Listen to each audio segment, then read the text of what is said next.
We're live. Okay. Hello, this is Hieronymic Enoch. Well, this is Deacon Joseph Swaden. Orthodoxy versus everyone. Where we? Oh, I mislabeled it as Orthodox Apologetics Live. I'll correct that after the show. Yes, it's Orthodoxy versus everyone. The show where you can ask basically anything about Orthodoxy and we answer it.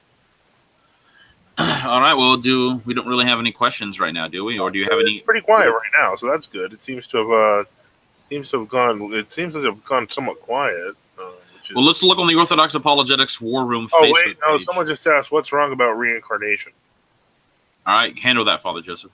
Well, the first thing is that the idea of reincarnation. You can't just you can't say believe in reincarnation and hold to a Christian worldview of the universe. It doesn't exist. We believe that God created mankind. He created Adam and Eve. That we are all His creation. We're His individual creation. The very concept of reincarnation, or the recycling or transmigration of souls, is the idea that matter is impersonal, and we don't believe that. That's something that's not part of the Christian worldview. We believe that, God is when Christ came down to save humanity, He came down to save every single human being, which means that each of us have some level of individuality that can't be reduced to something numerical or something essential that lacks that personality. So that to me is the biggest problem with reincarnation, is the idea that it makes human matter impersonal, and the uniqueness of the individual is destroyed. And I believe as we are created in the image and likeness of God, we're reducing God to something less than personal. And in the scriptures, nowhere do you find reincarnation taught, and nowhere taught in the church fathers or in the scriptures. I think even in most forms of paganism, it seems that reincarnation, which is kind of part of the greater, pagan belief of transmigration of souls, because technically I think reincarnation is supposed to really mean like going into a different human body, but then you have transmigration of souls, which is moving into different animal creatures and whatever. But which gets into the question: the human soul is unique. That seems to be something you find in late stage forms of paganism. Yeah, whenever a pagan religion lasts long enough, like for example, ancient Egyptian religion was kind of going into that, and that's where I think Plato maybe got some of his stuff from, and Hinduism, but it's nowhere found in the scriptures of the fathers. So that would be one point. Do you believe in ghosts? Well, I believe that there are no such things as disembodied human souls perpetually trapped on the earth. What are masquerading as disembodied human souls are actually, if it actually is a supernatural occurrence, it's a demonic encounter. So now that's not to say that there are not lives of the saints in which people will appear to somebody from beyond the grave, like from heaven or even from hell. And, that can happen, but that's not a ghost, properly speaking. Anything to add to that, Father?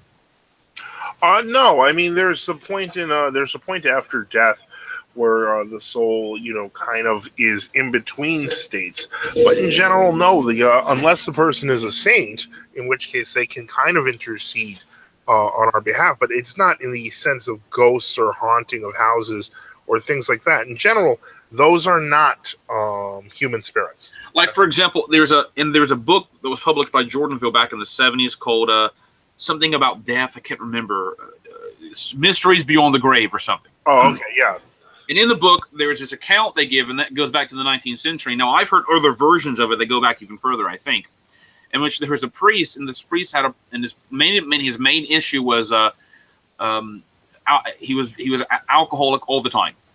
And he had like and that he was always like had all these. There was a big issue, and the bishop was like, well, I'm going to suspend you, and blah blah blah. And anyway, and so the bishop suspended him because he was like, he are you there? Yeah, something's happening to the video where it's like cycling. I don't know if that's there's like a circle appearing on the video on YouTube. Okay, never mind. Anyway, so the bishop suspends him, but then all these people appear to the bishop. All right, and they're the souls of departed people. And what happened is they said is that yes, he committed these sins, but he repented, and he would always go every day and do a panahida in the graveyard for everybody. Well, They benefited from it. also, I'm not a big fan of the term immoral. What does that mean when you say immoral? By whose standards? Anyway, my story was that's not a ghost. I was just making that. I wasn't saying it was a ghost story, but I'm saying that you can have accounts of people appearing from who died. But sorry. For some reason, I was reading the next comment of why was Constantine a saint when he was very immoral, and I was like, he wasn't immoral, and then I thought I misheard something. Oh, okay. But anyway, why was Constantine a saint when he was very immoral and slaughtered tons of people? Well, I don't think he was immoral. I'm not. For example, I think people oftentimes say that he had executed. Supposedly, that they bring up stuff about Licinius, who was his brother-in-law. Mm-hmm. And remember, as I recall, when Constantine defeated Maximus, I think, kind of the other competitor emperor, he met with the Eastern emperor, and they divided the empire. Constantine became Western emperor, Licinius became Eastern emperor, and Constantine gave his sister to marry Licinius. Okay, so that was how you cemented alliances. But around 320, or a little bit around that time, Licinius actually began to renege on the Toleration Edict, and he began to favor paganism and to persecute the church. And so the Emperor Constantine basically, they had a short war. Licinius was defeated, but he wasn't executed.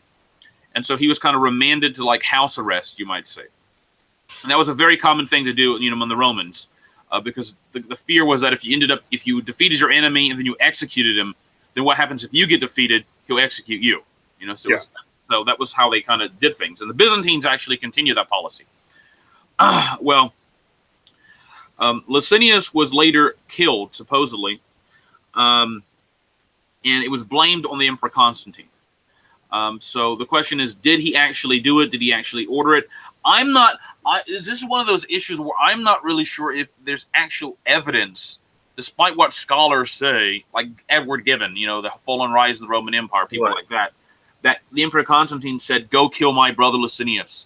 Now, it's possible maybe Licinius was plotting to overthrow him. I don't really know. But generally, they try to say, oh, well, he killed Licinius and he killed his son, his nephew, who was like, 17 or something like that at the time. But again, the question is, was the Emperor Constantine the one who ordered the execution? Or as other defenders of Constantine say, a group of brigands broke into the house and murdered both of them. So, again, I think that's generally what will now slaughter tons of people. Where are the tons of people? I just want to know what the details here were. Tons of people, let's say 50 people, 100 people, 200 people. Were these enemies like people trying to overthrow him? They're enemies of the state then. All right? So slaughter tons of people. I need more evidence than he's just quote unquote immoral. Yeah, I think it's an unfair question. Exactly. It assumes the evil of people that we don't necessarily know are evil. Exactly. Okay, so until we can get some more information, we can't really go much beyond that. Second, Atomic Lead says, last Tuesday I was permitted to share a huge trad Thomist. Now, I mentioned that he mentioned that I did not see the link. You're going to have to share that link again, actually. Yeah, we'll take a look at it. Maybe hopefully put it in the comments right now if you could, Atomic Lead. Yeah, we'll take a look at it. So we can take a look at it as we answer the questions. But I didn't yet. What is the Orthodox Church's view of monarchy and republicanism? I think we've done this before. Yeah. The view is that the monarchy is the preferred form of government in Orthodoxy. And it'd have to be an Orthodox monarchy. Exactly. And that technically there is an anathema against republic. At least in Greece, there's an anathema against republicanism from 1920. Yeah. I don't know if that's ever been, reinforced or anything. But a monarchical view is the preferred Orthodox view. Aristotle Theophilus says, unrelated question, when we pray to God to forgive us, does he forgive us if we have not gone to confession? Okay, Father, you answer that. I'm sorry, I got disconcerted by the next commenter, but unrelated question, when we pray to God to forgive us, does he forgive us if we have not gone to confession? If we're serious about asking God for forgiveness, we would have the intent to go to confession as soon as we possibly can. If you're hit by a car with the intent of getting, confession, then we may assume that God will, in fact, eventually forgive you.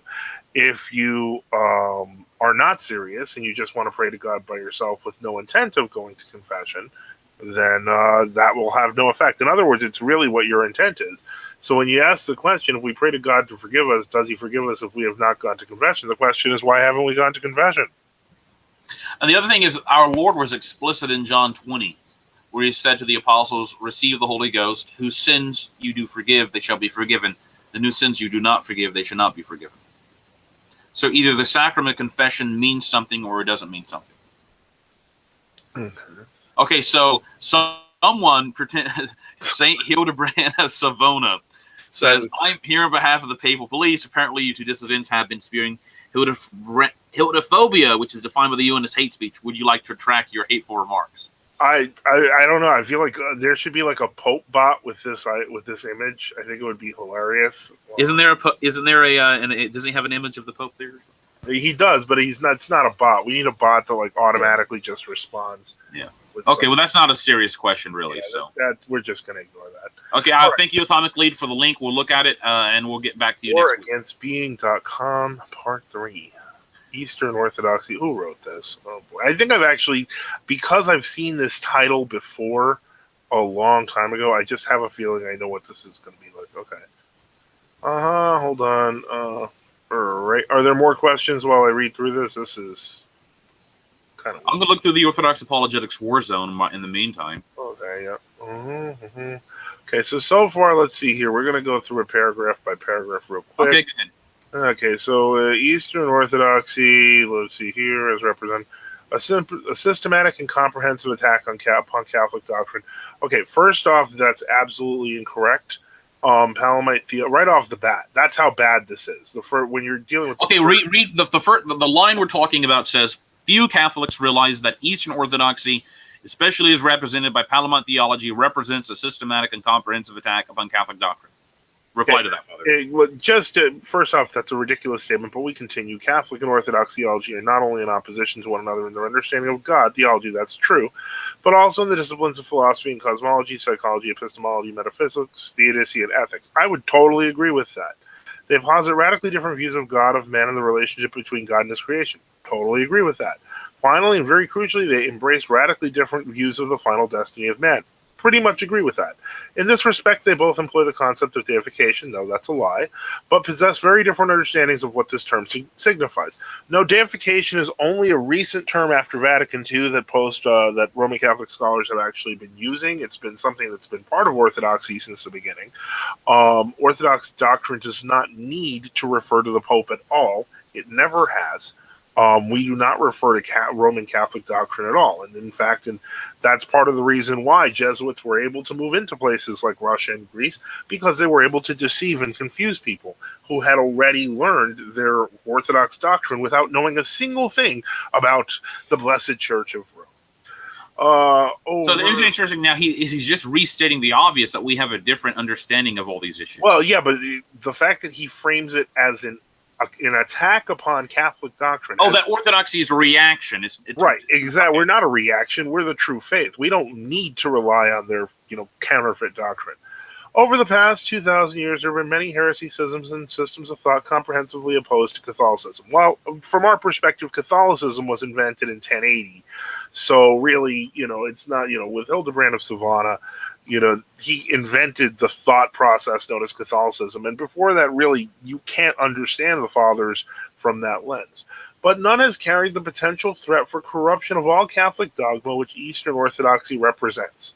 Because of the validity of its sacramental system, the validity of its episcopate and priesthood, and because of the seemingly incurable blindness of Catholics to its extensive doctrinal this dude just likes saying a lot of really annoying words. This is so stupid. Union with Eastern Orthodoxy is the premier goal of Catholic ecumenism. I'll agree with that.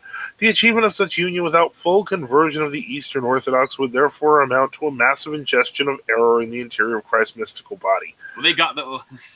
This is just... He's acting like... But it's interesting. The fellow who wrote this article is acting like hypothetical, like the worst problem the Papist Church has today is the Orthodox. Yeah, the worst problem the Papist Church has today is Pope Francis. So, I mean... It's just ridiculous. It's ridiculous. There's no it derives. Yeah, this goes to the so-called Palimism question. That's all it's talking about, really. You go and he puts Palimism and Eastern Orthodox theology as interchangeable. You know what? I'll accept that. You know why? Because we do endorse Palamite theology, but the entire church's theology is not simply based upon Palimism. It's part of it. Okay, you can ignore most of the first stuff because basically it's all just statements by Pope, so we don't really accept. Well, yeah, no, but this is very subtle, Father, because what he's saying basically is we're going to reduce Eastern Orthodoxy to Palimism. And then he says, in similar fashion, I equate Catholic philosophy and theology with the teaching of St. Thomas. In other words, he's now simplifying Catholicism into Thomism. So just like we're accused of simplifying Orthodoxy into Palimism, he's doing the same thing. Right, but the point is that Thomism is in many ways, in large part, in a lot of things, rejected by Roman Catholicism. So he's not being fundamentally honest in the beginning. But in any case, we know that the Summa of St. Thomas, we know that... Oh, wait, hold on 1 second, Father. Okay. Yeah. Okay, give me 1 second, Father. Okay.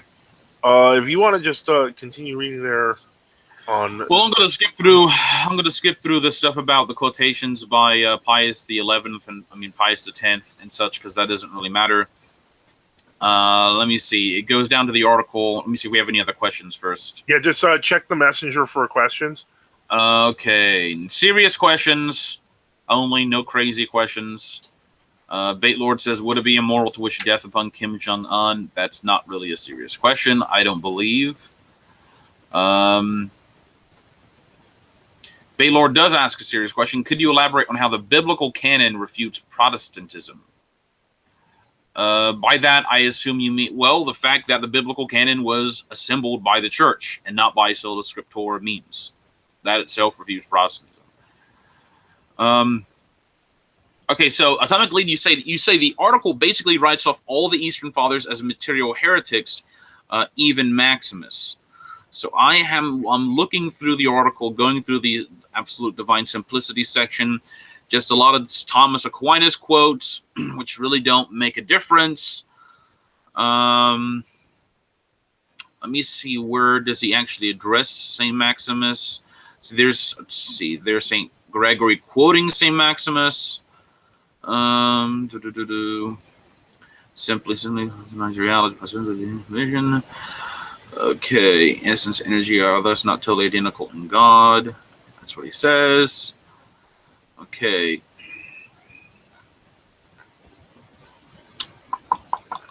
Then he accuses Orthodoxy of being Gnostic. That seems to be the next line of attack.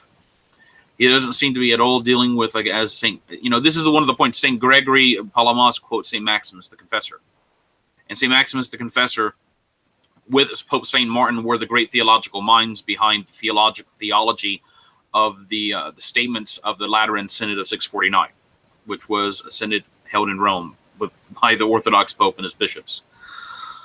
Let's see, more Thomas Aquinas stuff. Stuff about Aristotle.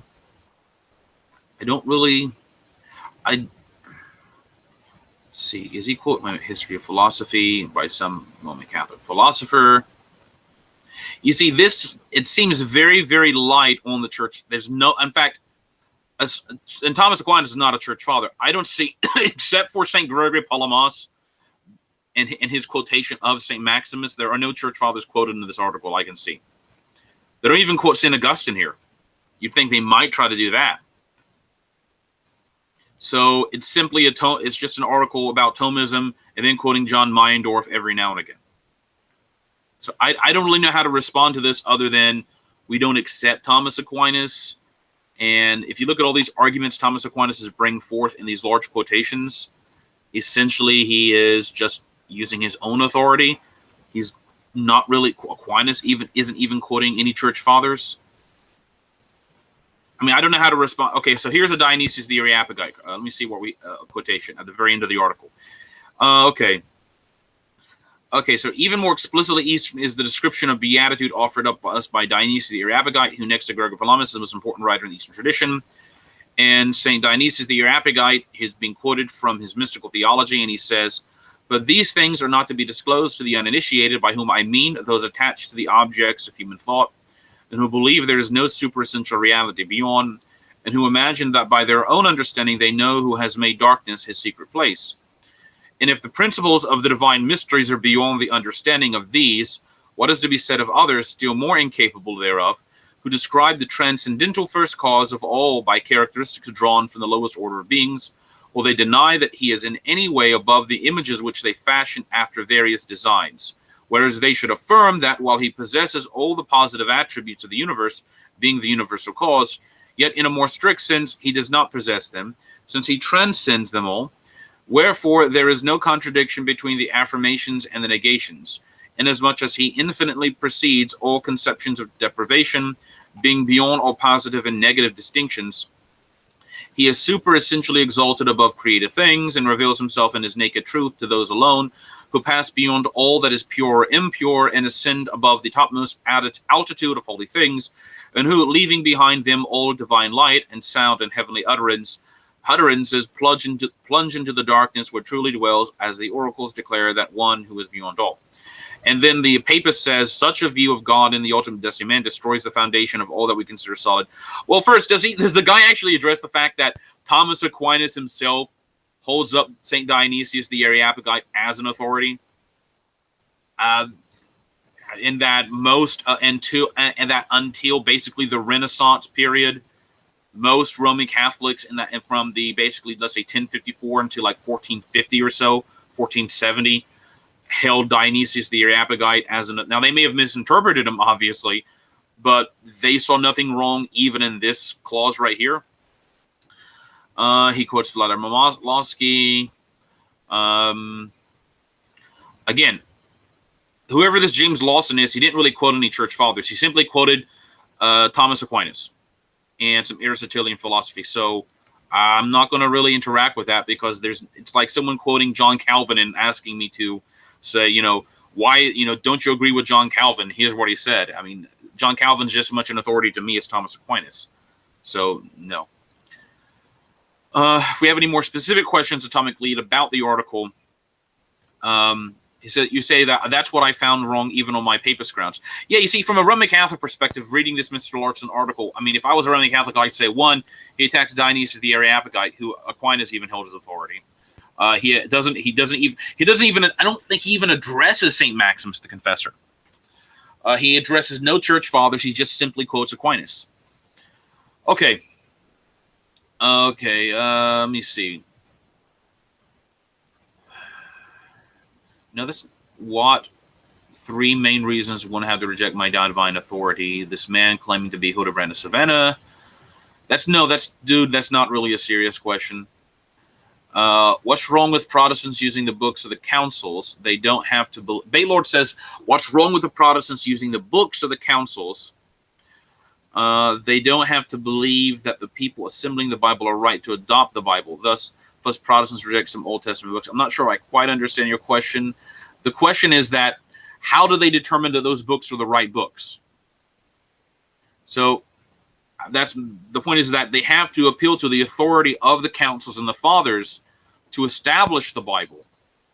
But at that point, you're making the authority of the fathers and the council and the church equal to the authority of the Bible, which destroys the sola scriptura argument. Okay, so I think that's been answered again. See if we have any questions on the. Now, this is orthodoxy versus. This says Orthodox Apologetics, but it's actually orthodoxy versus everyone. You can ask more than Orthodox Apologetics questions, as long as you relate them to orthodoxy. Okay, so I'm looking through the Orthodox war zone.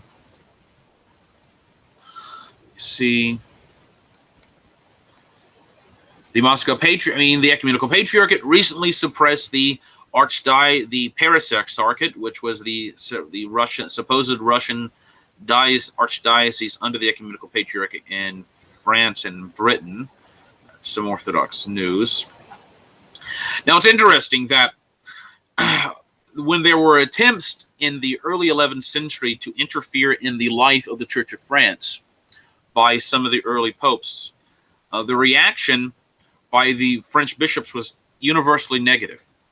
Rodolphus Glaber, who was a monk of Cluny who reposed around 1047, he's quoted in the book Before the Gregorian Form, the Latin Church at the Turn of the First Millennium, and he says the following. He says, all the bishops of Gaul were equally hostile because it was shameful that he who rules the Apostolic See, the Pope of Rome, was breaking the original apostolic intention in the tenor of the canons, especially when it is an old and well-founded authority and rule that no bishop may presume to exercise authority in the diocese of another unless he is asked, or at least permitted to do so by its own bishop.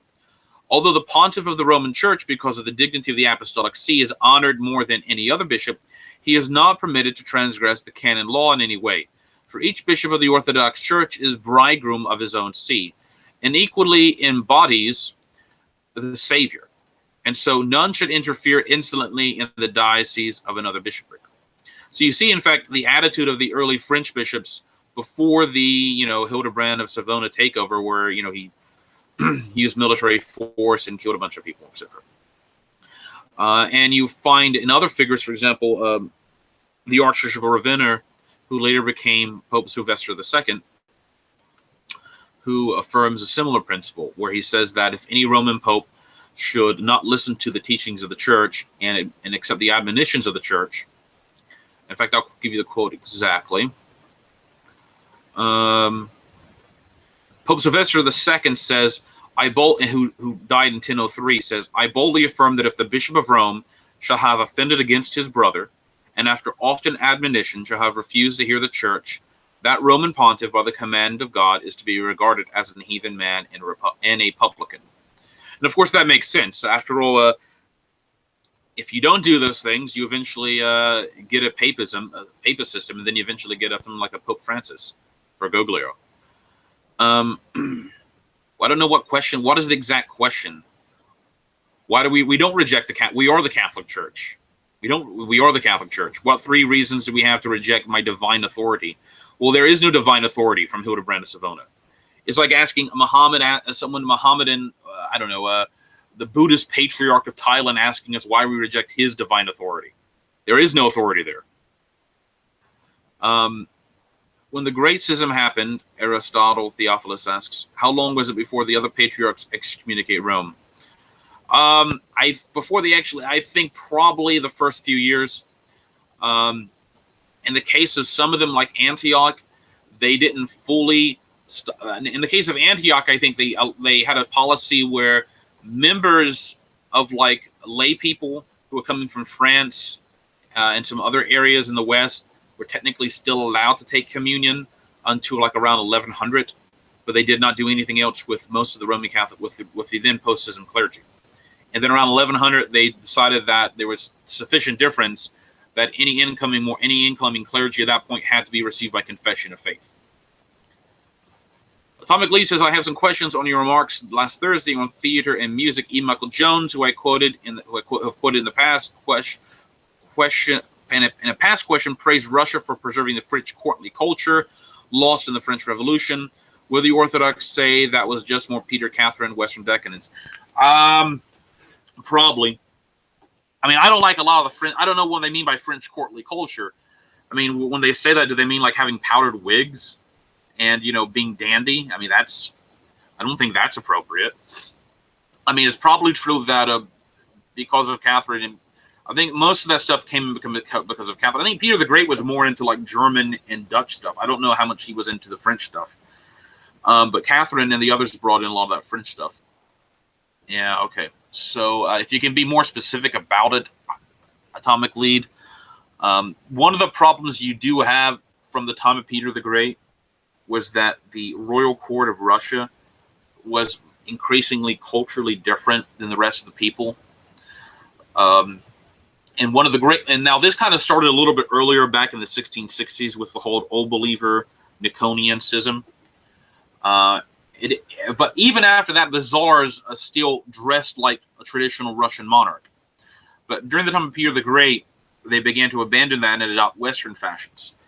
And then, of course, a large number of German, German nobility and other customs came in. So then, in essence, you have the ruling class of Russia being, even if they were Orthodox, ostensibly, or too culturally different than the population. For example, I think there was one estimate that at the time of the revolution, like 1/4 of the Russian population was actually old believer.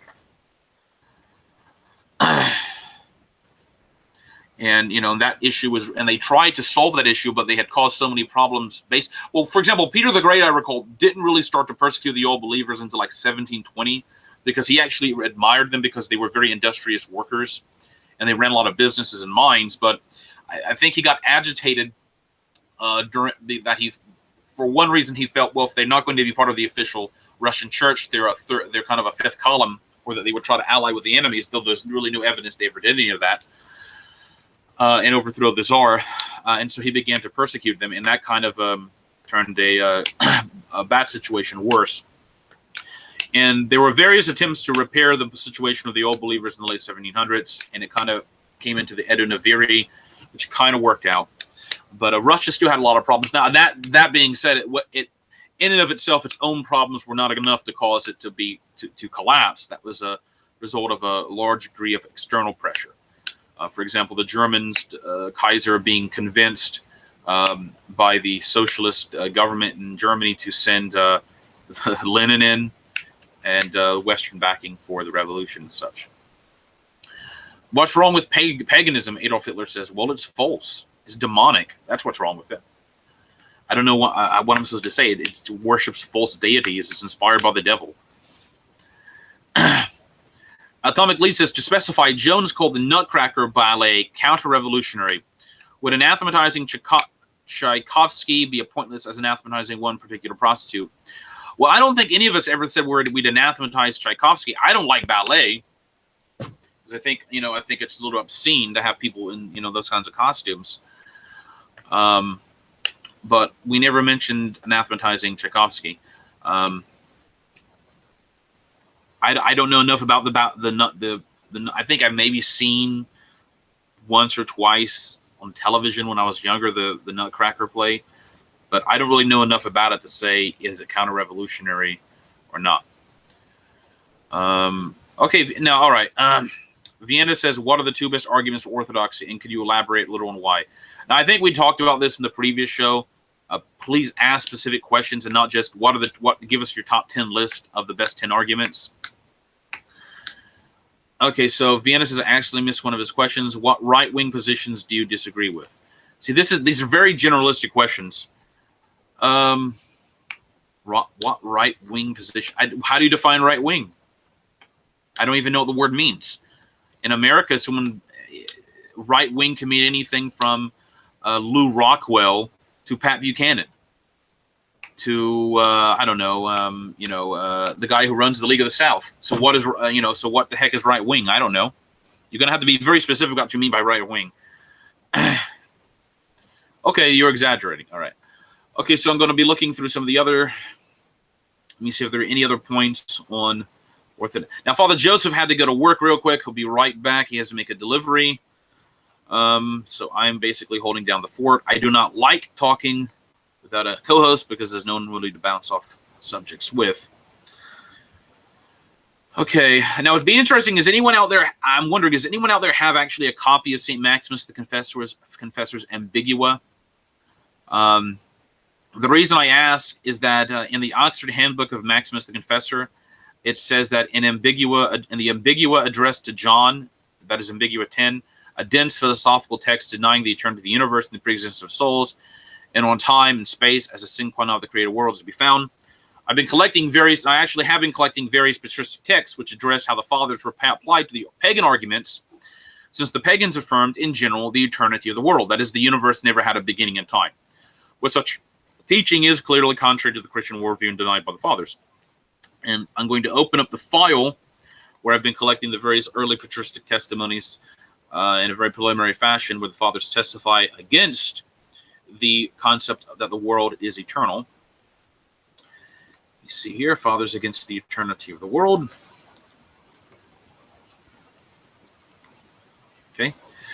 St. Theophilus of Antioch was the bishop of Antioch in the 2nd century. He reposed around the year 183, and he's commemorated on October 13th. In Book 2 of St. Theophilus' apologetic letter to Autolycus, chapter 4, we find the following. Some of the philosophers of the porch, that is the Stoics, say there is no God at all. Or if there is, they say that he cares for none but himself. In these views, the folly of Epicurus and Chrysippus has set forth at large. And others say that all things are produced without external agency, and that the world is uncreated, and that nature is eternal, and have dared to give out there is no providence of God at all, but maintain that God is only each man's conscience. And others again maintain that the spirit which pervades all things is God. But Plato and those of his school acknowledge indeed that God is uncreated, and the Father and Maker of all things. But then they maintain that matter as well as God is uncreated, and aver that it is coeval with God. But if God is uncreated, and matter uncreated, God is no longer, according to the Platonists, the creator of all things, nor, so far as their opinions hold, is the monarchy of God established. And further, as God, because he is uncreated, is also unalterable, so if matter, too, were uncreated, it also would be unalterable, and equal to God. For that which is created is mutable and alterable, for that which is uncreated is immutable and unalterable. And what great thing is it if God made the world out of existent materials? For even a human artist, when he gets material for someone, makes of it what he pleases. But the power of God is manifested in this, that out of things which are not, he makes whatever he pleases. Just as the bestowal of life and motion is the prerogative of no other than God alone. For even man makes indeed an image, but reason and breath or feeling he cannot give to what he has made. But God has this property in excess of what man can do, and that he makes a work endowed with reason, life, and sensation. As therefore in all these respects God is more powerful than man, so also in this, that out of things that are not he creates, and has created things that are, and whatever he pleases as he pleases. Now, and to seriously address the question about paganism, this is a fundamental divide between paganism and Orthodox Christianity. Orthodox Christianity affirms the doctrine of creation ex nihilo. The universe was created out of nothing. Paganism has always affirmed the exact opposite, that all is nature. In other words, that they affirm that there was no true creation out of nothing, that everything always existed.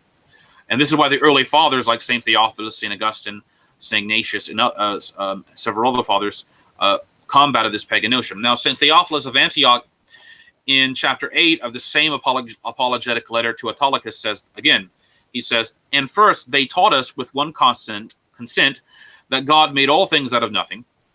Now, this goes back to, and just to inject my own comments, this goes back to Genesis. In the beginning, God created the heaven and earth. In the book of Maccabees, where the Maccabee martyr mother says, for God made all things out that are not, out of nothing.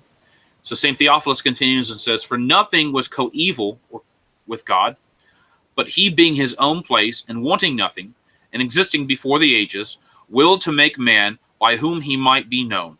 For him, therefore, he prepared the world. For he that is created is also needy, but he that is uncreated stands in need of nothing. God then, having his own word internal, within his own bowels, begat him, emitting him along with his own wisdom before all things. He had this word as an helper in the things that were created by him, and by him he made all things. So he's talking about the eternal beginning of the Son before all time and space. And the Word, and just we say in the beginning was the Word, and the Word was with God, and the Word was God, and through the Word all things were made. All right? He is called the governing principle because he rules and is Lord of all things fashioned by him. He then, being Spirit of God and governing principle and wisdom and power of the highest, came down upon the prophets, and through them spoke of the creation of the world and of all other things. For the prophets were not when the world came into existence, but the wisdom of God, which was in him, and his holy word, which was always present with him. Wherefore he speaks thus by the prophet Solomon, when he prepared the heavens, I was there. When he appointed the foundations of the earth, I was by him as one brought up with him. Proverbs 8:27. And Moses, who lived many years before Solomon, or rather the word of God by him as by an instrument, says, in the beginning God created the heaven and the earth. Genesis 1:1. First, he names the beginning and creation. Then he thus introduced God, for not lightly and on slight occasions is it right to name God. For the divine wisdom foreknew that some would trifle and name a multitude of gods that do not exist. In order, therefore, that the living God might be known by his works, and that it might be known that by his word God created the heavens and the earth, and all that is therein, he said, in the beginning God created the heavens and the earth. Then, having spoken of their creation, he explains to us, and the earth was without form and void, and darkness was upon the face of the deep, and the Spirit of God moved upon the waters. Genesis 1:2. This sacred scripture teaches at the outset to show that matter from which God made and fashioned the world was in some manner created, being produced by God. We can also quote St. Hippolytus of Old Rome, who reposed in 233, who in chapter 16 of book 1 of his text, The Refutation of All Heresies, says the following. Plato lays down that there are three originating principles of the universe, namely God and matter and exemplar.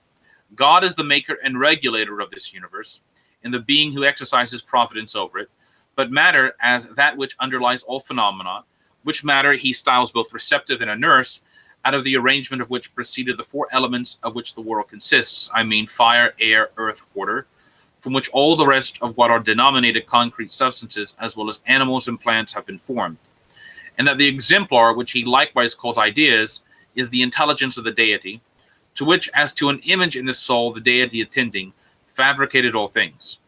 God, he says, is both incorporeal and shapeless, incomprehensible by wise men solely, whereas matter is body potentially, both potentiality not as yet passing into action. For being itself without form and without equality, by assuming forms and qualities, it became body. That matter, therefore, is an originating principle and coeval with the deity, and that in this respect the world is uncreated. So that's the Platonic version, that matter and God are co-eternal. And St. Hippolytus says that Plato affirms that the world was made out of it, and that the attribute of imperishableness necessarily belongs to that which is uncreated. So far forth, however, as body is supposed to be corrupted out of both, compounded out of both many qualities and ideas, so forth it is both created and imperishable. But some of the followers of Plato mingle both of these, employing some such examples as the following, that as a wagon can always continue undestroyed, though undergoing partial repairs from time to time, so that even the parts each in turn perish, yet itself remains always complete. So after this manner, the world also, although in parts it perishes, yet the things that are removed, being repaired in equivalence for them being reduced, it remains eternal, according to the Platonist view. Some maintain that Plato asserts the deity to be one, ingenerable, and incorruptible, as he says in the Laws. And Plato is quoted as saying, God, therefore, as the ancient account has it, possesses both the beginning and the end in the middle of all things. Thus he shows God to be one on account of his having pervaded all things. Others, however, maintain that Plato affirms the existence of many gods indefinitely when he uses the words God of gods, of whom I am both the creator and father. But others say that he speaks of a definite number of deities in the following passage. Therefore the mighty Jupiter willing his swift chariot in heaven, and when he enumerates the offspring of the children of heaven and earth. But others assert that Plato constituted the gods generable, and on account of their having been produced, that altogether they were subject to the necessity of corruption, but that on account of the will of God they are immortal, maintaining this in the passage already quoted, where to the words God of gods, of whom I am the creator and father, he adds, indissoluble through the fiat of my will, so that if God were disposed that these should be dissolved, they would easily be dissolved. And Plato admits natures such as those of demons, and says that some of them are good, but others worthless, and some affirm that he states the soul to be uncreated and immortal when he uses the following words, every soul is immortal, for that which is always moved is immortal. And when he demonstrates that the soul is itself moved and capable of originating motion. Others, however, say that Plato asserted the soul was created but rendered imperishable through the will of God. But some will have it that he considered the soul a composite essence, ingenerable, incorruptible, for he even supposes that it is respectable for it. So you can read the whole passage. St. Hippolytus goes on and on, basically trying to honestly present Plato's position. And if you read further down, I think he basically states that this is not the Christian position. St. Athanasius, okay, so let me get to another quote. St. Athanasius the Great, in his first oration against the Arians, in section 29, says the following, but observe, say they, that as the Arians say God was always a maker, nor is the power of framing adventitious to him. Does it follow then that because he is the framer of all, St. Athanasius asks, therefore his works are also eternal, and it is wicked to say of them too, that they were not before origination? Senseless are these Arians, for what likeness is there between sun and work, that they should parallel a father's with a maker's function. How is it that, with that difference between offspring and work, which has been shown, they remain so instructed? Let it be repeated then that a work is external to the nature, but a son is the proper offspring of the essence. It follows that a work need not have been always, for the workman frames it when he will, but an offspring is not subject to will, but is proper to the essence. And a man may be and may be called maker, though the works are not as yet, but father he cannot be called, nor can he be unless a son exists. And if they curiously inquire why God, though always with the power to make, does not always make, though this also be the presumption of madmen, for who hath known the mind of the Lord, or who hath been his counselor? Or how shall the thing formed say to the potter, why didst thou make me thus? However, not to leave even a weak argument unnoticed, they must be told that although God always had the power to make, yet the things originated had not the power of being eternal. For they are out of nothing, and therefore were not before their origination. But things which were not before their origination, how could these coexist with the ever-existing God? Wherefore God, looking to what was good for them, then made them all when he saw that, when originated, they were able to abide. And as though he was able, even from the beginning in the time of Adam, or Noah, or Moses, to send his own word, yet he sent him not into the consummation of the ages, for this he saw to be good for the whole creation. So also things originated did he make when he would, and as was good for them. But the Son, not being a work, but proper to the Father's offspring, always is. For whereas the Father always is, so what is proper to his essence must always be, and this is his word and his wisdom. And that creatures should not be in existence does not disparage the Maker, for he hath the power of framing them when he wills. But for the offspring not to be ever with the Father is a disparagement of the perfection of his essence. Wherefore his works were framed when he would, through his word, but the Son is ever the proper offspring of the Father's essence. And you can find that in his first oration against the Arians, section 29. St. John Damascene similarly gives a few, I'll read this, since no one seems to be reading it. I'm going to read chapter 3 from St. John Damascene's exact exposition, where he gives some proofs, such as he says, for the existence of God. St. John Damascene says, that there is a God, then, is no matter of doubt to those who receive the Holy Scriptures, the Old Testament, and the New, nor indeed to most of the Greeks. That is, he means the pagans. For, as we said, the knowledge of the existence of God is implanted in us by nature. But since the wickedness of the evil one, the devil, has prevailed so mightily against man's nature as even to drive some into denying the existence of God, that most foolish and woefulest pit of destruction, whose folly David, the revealer of the divine meaning, exposed when he said, the fool hath said in his heart, there is no God. So the disciples of the Lord and his apostles, made wise by the Holy Ghost, and working wonders in his power and grace, took them captive in the net of miracles, and drew them up to the depths, out of the depths of ignorance, to the light of the knowledge of God. In like manner also their successors in grace and worth, both pastors and teachers, having received the enlightening grace of the Spirit, were wont alike by the power of miracles and the word of grace to enlighten those walking in darkness, and to bring back the wanderers into the way. So it's interesting, before I go on here, St. John Damascene is making the point that when you have the apostles like St. Peter, St. Paul, they did not have to engage in sophisticated, fancy philosophical argumentation to prove the existence of God. One, because most people believed there was some sort of creator, even if they had all these weird notions that matter was co-eternal with him, and they had all these other problems. Secondly, if you're a St. Peter, you're St. Paul, you're St. Andrew, you're raising people from the dead, you're healing sick people, you're performing wondrous miracles. They came not in fancy words like the Greeks and in subtle arguments like the Jews, but they came in power, in the power of God. And if you see somebody like the Apostle Paul raising people from the dead, even if you're a Greek philosopher, you're going to be impressed to think differently about that. Not everyone was, but it's going to be a lot more convincing than a lot of the arguments. So St. John Damascene nevertheless says, but as for us, who are not recipients either of the gift of miracles or the gift of teaching, so we don't see a lot of these miracles anymore. They still do happen, but the amount of holy men who can perform them it's very few now. For indeed we have rendered ourselves unworthy of these by our passion for pleasure. Come, let us in connection with this theme discuss a few of those things which have been delivered to us on this subject by the expounders of grace, calling on the Father, the Son, and the Holy Ghost. So this is the first argument St. John Damascene gives, is the following, what we might call the argument for change, which I think sometimes is kind of related to the cosmological argument. St. John says the following: all things that exist are either created or uncreated. If then things are created, it follows that they are also wholly mutable. For things whose existence originated in change, they came out of nothing, must also be subject to change, whether it be that they perish or that they become other than they are by act of will.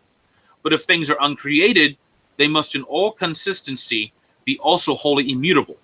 For things which are opposed in the nature of their existence must also be opposed in the mode of their existence, that is to say, must have opposite properties. Who then will refuse to grant that all existing things, not only such as come within the province of the senses, but even the very angels, are subject to change and transformation of movement of various kinds? So we can look around the world around us and see that everything changes, he's saying. So St. John Damascene continues, he says, for the things appertaining to the rational world, I mean angels and spirits and demons, are subject to changes of will, whether it is a progression or a retrogression in goodness, whether a struggle or a surrender, while the others suffer changes of generation and destruction, of increase and decrease, of quality and of movement in space. Things then that are immutable are also wholly created. But things that are created must be the work of some maker, and the maker cannot have been created.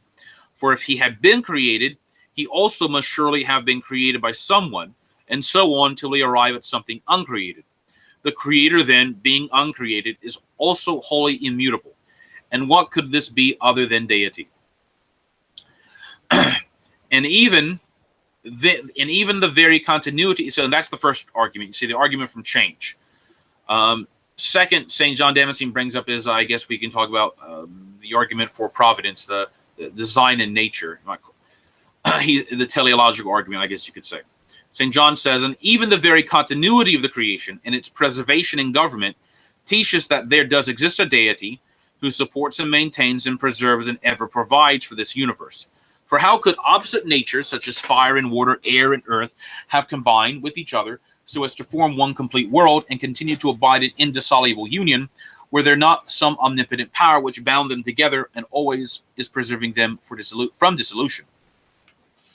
What is it that gave order to things of heaven and things of earth, and all those things that move in the air and the water, or rather to what was in existence before these, that is, to heaven and earth and air and the elements of fire and water?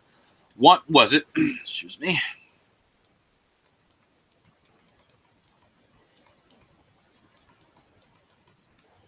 Okay, so he says, what was it that mingled and distributed these? What was it that set these in motion and keeps them in their unceasing and unhindered courses? Was it not the artificer of these things, and he who is implanted in everything, who hath implanted in everything the law whereby the universe is carried on and directed? For who then is the artificer of these things?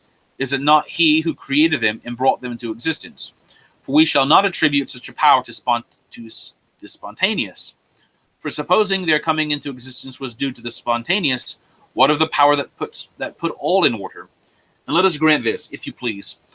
What of that which has preserved and kept them in harmony with the original laws of their existence? Clearly, it is something quite distinct from the spontaneous. And what could this be other than the deity? Okay. Let's see if there are any other questions. Okay.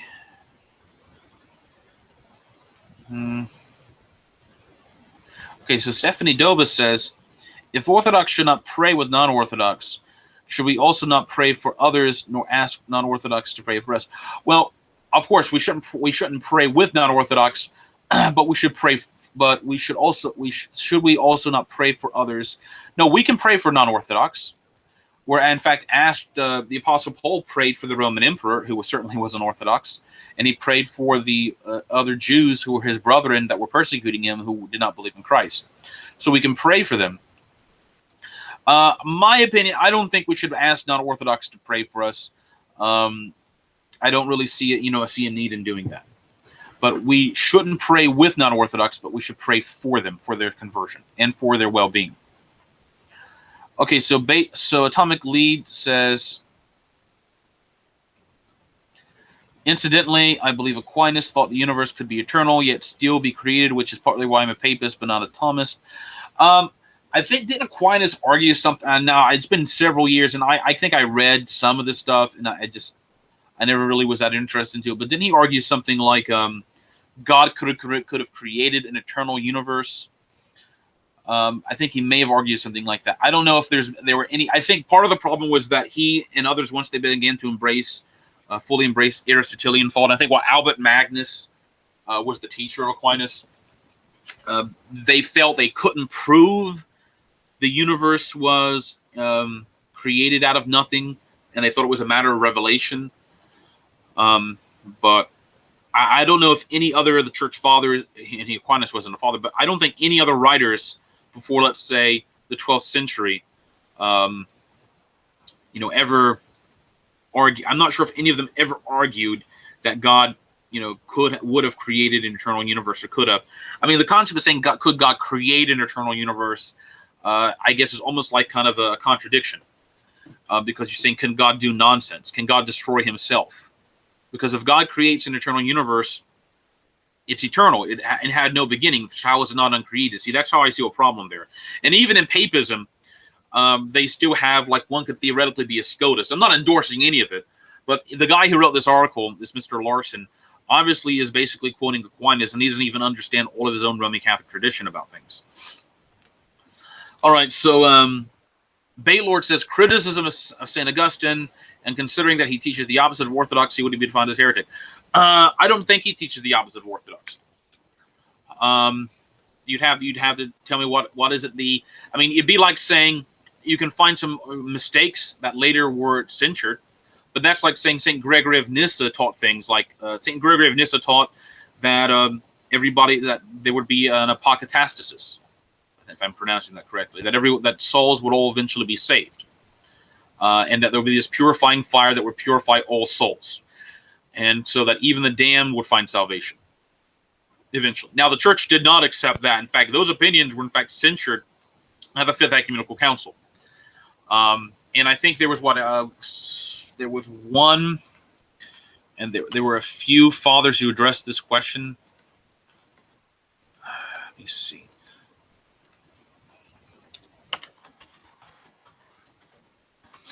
About, let's say, St. Gregory of Nyssa.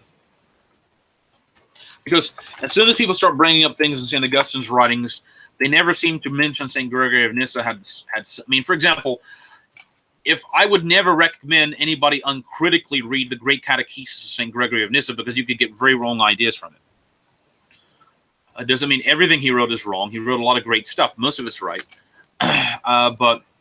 And then the other question is, how much of now another point can be brought up is how much of St. Augustine and St. Gregory of Nyssa actually have been interpolated. St. Germanus of Constantinople in the 720s actually thought that a lot of things attributed to St. Gregory of Nyssa were in fact interpolated, because he had seen some manuscripts where the texts were corrupted or was indefinite. And you can even find the same thing in some of St. Augustine's manuscripts. For example, in his letter in one of St. I can in fact pull it up right here. This is on my Facebook page here. For example, there's a letter in which, if you read the Catholic University of America edition or some of the Patrologia Latina editions, it has St. Augustine teaching the Filioque in a letter to a doctor named Maximus.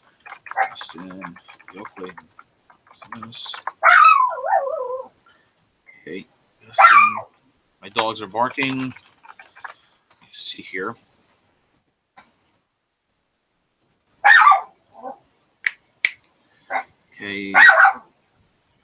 Okay.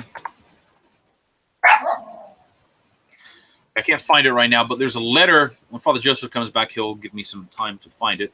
For example, there's a letter of St. Augustine that he wrote with St. Alypius to, I think, a doctor named Maximus, who was a new convert from Arianism. And if you look in the Patrologia edition of this Latin letter, And then you look in the Catholic University of America edition, and their Fathers of the Church series. St. Augustine is made to teach the Filioque, saying the Holy Ghost proceeds from the Father and the Son. But if you look in the earliest manuscripts, it's not there. Someone added the text in there. And you can find the same thing like in St. Isidore Seville's works, where, for example, in in Inter Omnia, Inter Personam, I believe, they have additions. So first off, I'd have to have someone say, how were the mistakes St. Augustine made different than, let's say, the mistakes St. Gregory of Nyssa made, or the mistakes that, let's say, St. Irenaeus of Lyon made, where he taught the millennium, and or any other father who made similar mistakes. And St. Photius addresses this. St. Photius says that St. Photius says in his Mystagogy, and in his replies to the people who are promoting the Filioque, St. Photius says explicitly that I don't believe St. Augustine said these things. I think they're interpolations. But he says how you doing, Father? And so St. Photius says also that even if these are true, that this doesn't reduce the sanctity of St. Augustine any more than it does, he says, of Gregory of Nyssa. So I think what are we up to here? A criticism of St. Augustine, and considering that he teaches the opposite of orthodoxy, would he be defined as a heretic? And I'm saying no. Yeah, he doesn't teach the opposite of orthodoxy. Exactly. That's what I'm saying. I'm asking people to give me that point. Anything they bring up that where St. Augustine made a mistake in his methodology or whatever, you can find the same thing like St. Gregory of Nyssa or in other fathers too. Yeah, well, I also I don't. It's not that I'm. And he is and remember, St. Augustine actually is defined as the father of the church by the Fifth Ecumenical Council. Yeah, he's a father. Nobody even doubted this, so we're not. He was defined as a father of the church because everybody accepted him as a father of the church. Yeah, so the idea that he's a heretic is just that's not even true. I don't think the first people who ever said that were basically people in the 1960s. Yeah. So I mean, if you're going to base your opinion upon Father Michael Aspel or Lazar Berhalo or Father Pantaleimon from the 1960s and 70s, then you're not basing your opinion upon solid Orthodox sources, which is the ecumenical councils and the continued tradition of the saints about it. Okay, so what do we have here? Opinion on the Blessed Aquinas. Well, he's not a blessed. He's just Thomas Aquinas. He died a heretic and was the father of scholasticism. That's my opinion. Is it immoral for an animal to have an abortion? I'm going to skip that question. If Orthodox should not pray with non-Orthodox, should we not also pray? I answered that question already. All right, good. Is Holy Mary, Mother of God, pray for sinners now at the hour of our death? Amen. Is it an RC add-on or is it Orthodox? I mean, it is an RC add-on, I'm pretty sure, but I don't, Well, the actual text, Holy Mary, Mother of God, pray for us. Yeah, that's actually real. Yes, the part sinners now in the hour of our death, that's actually added later. You could now, I would be frank here, you could probably find some variation. You could probably find a prayer like that, but it isn't the Hail. You know what it sounds like to me? It sounds like a versicle, and like it may have been a versicle in response. You see, in the divine office, at least in the monastic office, after the psalms and the antiphons in the chapter, you have a versicle in response. Yeah, right?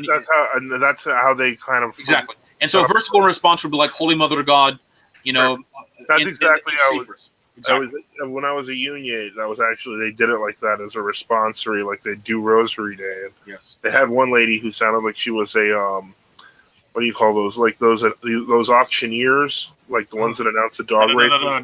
No, she was like, Hail Mary, full of grace, the Lord is with thee. Blessed art thou among women, blessed is the fruit of thy womb, Jesus. And then Holy Mary, Mother of God. Anyway, so yeah, it was entertaining but bizarre. But I would say it would really be Holy Mary, Mother of God, pray for us would probably be the original form because it's a verse. It's a versicle in response. Okay. And then add on to the Hail Mary. Now, on Mount Athos, there are many monks who say, "Rejoice, O Virgin Theotokos, Mary, full of grace." They will say a version of that, right. And sometimes they'll add "Immediate isn't truly right" at the very end of it. So that becomes even a longer version, as such, Yeah, and there's nothing wrong with that. I mean, it's just that it is an RC. It's a Roman Catholic add-on. It's not necessarily heretical on its own, but we have to work to not emulate Roman Catholic practices just because they're Roman Catholic. I think the argument is that if it's a Roman Catholic practice, but it's not in theory wrong, is it still objectionable? Well, I think that we should stop looking at things that way because the problem is then we have to then question everything that the Roman Catholics do and be like, can we do that? if we just focus on doing what the Orthodox do, this never becomes a problem. Yes. So if you're going to say, when you say the angelic salutation, say the Hail Mary, and then I think that should be frankly enough. Or if you want to, you can add things like Holy Mother of God, intercede for us, but that's a versicle in response. What I recommend people to do is just to pray the regular angelic salutation without the extra added things, and I say, pray the little office of the Virgin too. And we in fact give little $3 books of the little office of the Virgin, and it's not that long. So that goes back before the schism. Okay, so Basil asks, what do you think of Father Seraphim Rose's book on Augustine? I really enjoyed it. I thought it was all right. I thought it was very good. It's all right. Yeah. I mean, I think a lot of people didn't like it because he was refusing to address Father Michael Askell's arguments in a long, drawn-out, complicated, theological discourse like of a 300-page book. But Father Seraphim Rose's argument was that the fathers accept Augustine as a saint, so I do. So I don't really have to deal with this. It's you who have to prove why the fathers are wrong. And that's one of his arguments in the book. But his book was very good, yes. Atomic Lead says, I was hesitant to ask this, but since he was named on Tuesday, how exactly does Gregory of Colorado claim to be a hierarch of the only grace-filled synod in America? Why is he wrong? Well, this is orthodoxy versus everyone, Father, so you answer the question. Well, it's orthodoxy versus everyone, but Archbishop Gregory, of Colorado. He's the everyone, right? Yeah, well, no, he literally, he thinks the rest of orthodoxy is everyone. And if you think I'm being too harsh, what's the history? Well, just tell us. Gregory of Colorado was originally a priest in Rocor, and then he was originally a priest in Rocor. In the 1980s, he then joined Hockna. Well, he didn't join. He never joined Hockna. What happened was he was a monk who learned iconography in Hockna not Hockna. It was pre-Hockna, as the monastery was still under Rocor. When when the monastery was about to split, he fled and decided to form his own monastery in Colorado. And then basically when Hockna broke off, he became a very harsh attacker of Hockna. His argument, I mean, God forgive me, I feel bad because he talks a lot about abuse victims. I wonder if I don't want to assume he was one of them. I did ask him that, and he said no. However, even people that I've talked to who were abuse victims have said that almost exactly the same thing and said everyone else was abused, which is kind of a symbol of abuse victims. But that's not even my issue with the whole view that he has on everyone. Basically, he was later made a bishop in Roac, though, right? He was made a bishop in Roac. And basically, the problem with Metropolitan Valentine's attempts to come into America was that every time that he tried to form some sort of hierarchy here, there was always some sort of civil war to try to see if, whoever could become the bishop here would then rule over everything. And Gregory was the first one to do that. And so, he came in. He had left the Lamian Synod because he was, basically told he'd never be a bishop. He had left the Kalinikite Synod because he was told he'd never be a bishop. He went to Roac. He was made a bishop. A lot of people said he made a big Metropolitan Valentine made a big mistake, but he stuck by it until Father Elia Yanovkin and a few other clergy decided to try to come under the Umaphor of Roac, and Metropolitan Valentine started discussing making other bishops. At which point, there were 4 candidates that Metropolitan Valentine had in mind. One of them died. One of them left. And then that left 2. One of them eventually apostatized to the Rocor, and the other one is Archbishop Andre, Bishop Andre of Pavlovskoye in New Jersey. And didn't Bishop Andre pass away? Andre in New Jersey? No, that's Bishop. No, that's Bishop Stephen and Trenton. I'm thinking of. Yeah, that Stephen and Trenton I thought was alive too. No, he passed away. Really? When? It was like 4 or 5 weeks ago, I believe. I was going to post on NFQ, but I forgot my passport until I found it, so I never really posted anything about it. Oh, that would be. I'm sorry to hear that. If that's the case, I think he had complications from diabetes and some heart issues. Oh my God! Yeah, he died in August. God, memory eternal. Holy mackerel! Wow, he was actually not a bad guy. I liked Bishop Stephen. The couple of times that I spoke to him, I didn't know him very well. Never met him, but I was always under the impression he was a good person. He was a very serious. He was a very serious hierarch. So it's very sad. But in any case, Yeah. So Gregory, as far as I understand, Gregory claims that does he claim he's the only true bishop in on Gregory, America or on the planet? he's very, very clever about it. He won't, Because he left ROAC after he got deposed Roac. from ROAC. Really, He considers them schismatics. From him, I should note. Keep in mind, he believes the synod went into schism from him. From one bishop. And he was a minor bishop. So in any case, the point is that even though Gregory of Colorado, first off, you have to understand he has a very pure Hacknaite theology, which is he equates heretics and schismatics. So therefore, if schismatics can be treated the same way as heretic, and everyone is a schismatic, they should be treated as heretics. So effectively, by listing everyone as schismatics, and if you go to his Apologetics website, the True Orthodox Polemics website, he literally lists, as for Greek schismatics, he lists the Cyprianites, Hackna, Callinicos, Macarios, and the Matthewites, which is almost everybody. And as for the Russians, he lists the Roac under Valentin Agathangel, the Rossi under Anthony Orloff, the Rossi, the Artok, the Rossi Vladimir, and the Rossi under Metropolitan Vitaly. So everybody, essentially. Yeah. Ironically, though, the two synods that we're part of, because he wouldn't even recognize them at all, he actually does not list us as schismatics. But what is interesting is, so the point is, he does list our own synod. He listed the previous synod of Milan under schismatics, but he put us in World Orthodox or something. But the point is, effectively, he doesn't flat out say he's the only bishop on earth until basically he's got you under him, like under his jurisdiction. Then he will flat out, you'll realize there are no other bishops that he recognizes at all. And so the problem with that is that it's a very it's literally the opposite of a Catholic way to look at the church. The assumption is that there are more bishops. A bishop himself has to be made by 2 or 3 bishops. So, this was the problem that happened when they wanted when he wanted to make another bishop. He had to do a single-hand caricature of Bishop Moran or something like that. Well, yeah. He did a single-hand caricature of this one bishop, and they together made another bishop. And that bishop went and became a Uniate. Yeah. Well, he already claimed he was a Uniate to begin with. And then he went back to the Uniates 2 months later. Yes. So the point is, it's just it's a very weird way of looking at it. I'll extend to you grace just long enough to make a bishop, and then you can make another bishop, and then you can lose your grace again. It's a very mechanical and kind of a weird way of looking at things. But what it ultimately is it's inconsistent, because if you apply the canons consistently, Gregory broke as many canons as he claims everyone else broke. But he does it under the aegis of claiming that he's more canonical, but he isn't. And unfortunately, you can look at the fruits, and the fruits are, in the past 20 years or so that he's had, some authority over, people. His results are always the same. It's a revolving door of parishes around the world that don't communicate with him, and when they finally do, they switch and move on and leave and come back. And in the U.S., he's basically had the same 3 or 4 people. It's not a healthy way to look at things. It's not a healthy way to say the rest. It's not healthy to say the rest of Orthodoxy altogether.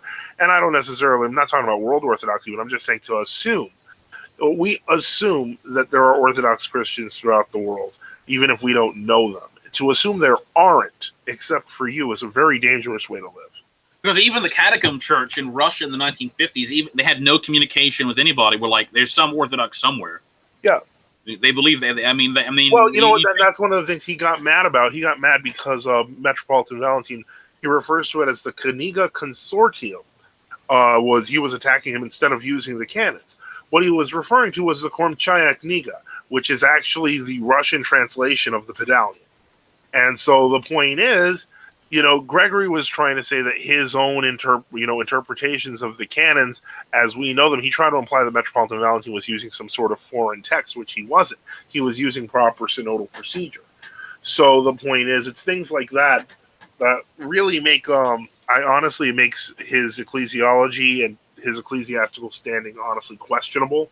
I would not recommend. I've seen too many souls destroyed and damaged by this person. I would not recommend anyone go to him. Just as I wouldn't recommend anyone going to some, guy seeing visions. All right. Okay, so that's that question. That's okay. Yep. So Basil says, did Pope Honorius explicitly teach heresy? Well, he did in an encyclical letter, or an official letter, I'm sorry, to the Ecumenical Patriarch, where he affirmed monoenergism and monothelitism. I mean, I can't see how that's not explicitly teaching heresy. And he was condemned by name by the Sixth Ecumenical Council that confirmed it. And he was also condemned in the Liber Pontificalis. Yes, exactly.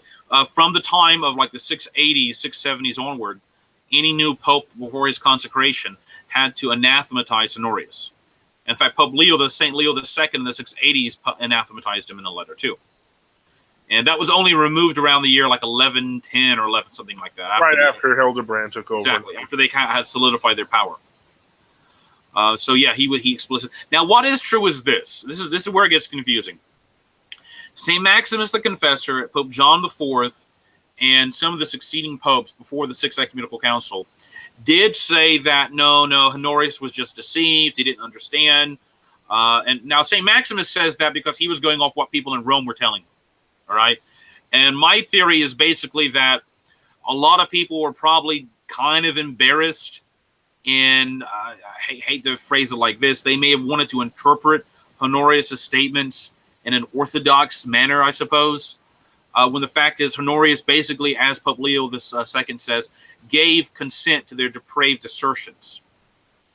So if you claim, well, he didn't really understand what he was saying, he wasn't that educated in these subtleties or whatever, but he still agrees with an heretical letter and begins to promote it, your lot is still going to be with the heretics as a result of that. That's how I would see it, you know. But the point is, the church has condemned him traditionally as a heretic, and it was only, you know, and interestingly, the opinions of Saint Maximus and others were simply set aside by the church, and they were like, well, Saint Maximus was just incorrect about his opinion about Pope Honorius, and in fact, Pope Leo II and other popes were like, no, Saint Maximus was wrong. So, you know, every now and again, this question. Sometimes fathers can be mistaken about these issues, but that doesn't mean they're not fathers. Is Nicholas II a saint? Well, Nicholas II is like, wow, like when is he, like 1060 so or something? I mean, that's after the schism. So I would say no. I think, was Nicholas II the one that Hildebrand took into 1277 to 1280. Yeah, it was 1280. Yeah. No. To 1061. He died in 1061. Oh, Nicholas, I typed in third. Sorry, Pope Nicholas II. 1059 yes. Ooh, that's tricky. Yeah. No, I would say no. In fact, he was opposed by the anti-Pope Benedict X. Oh, so you would have, yeah. If you're gonna hold to that position, yeah.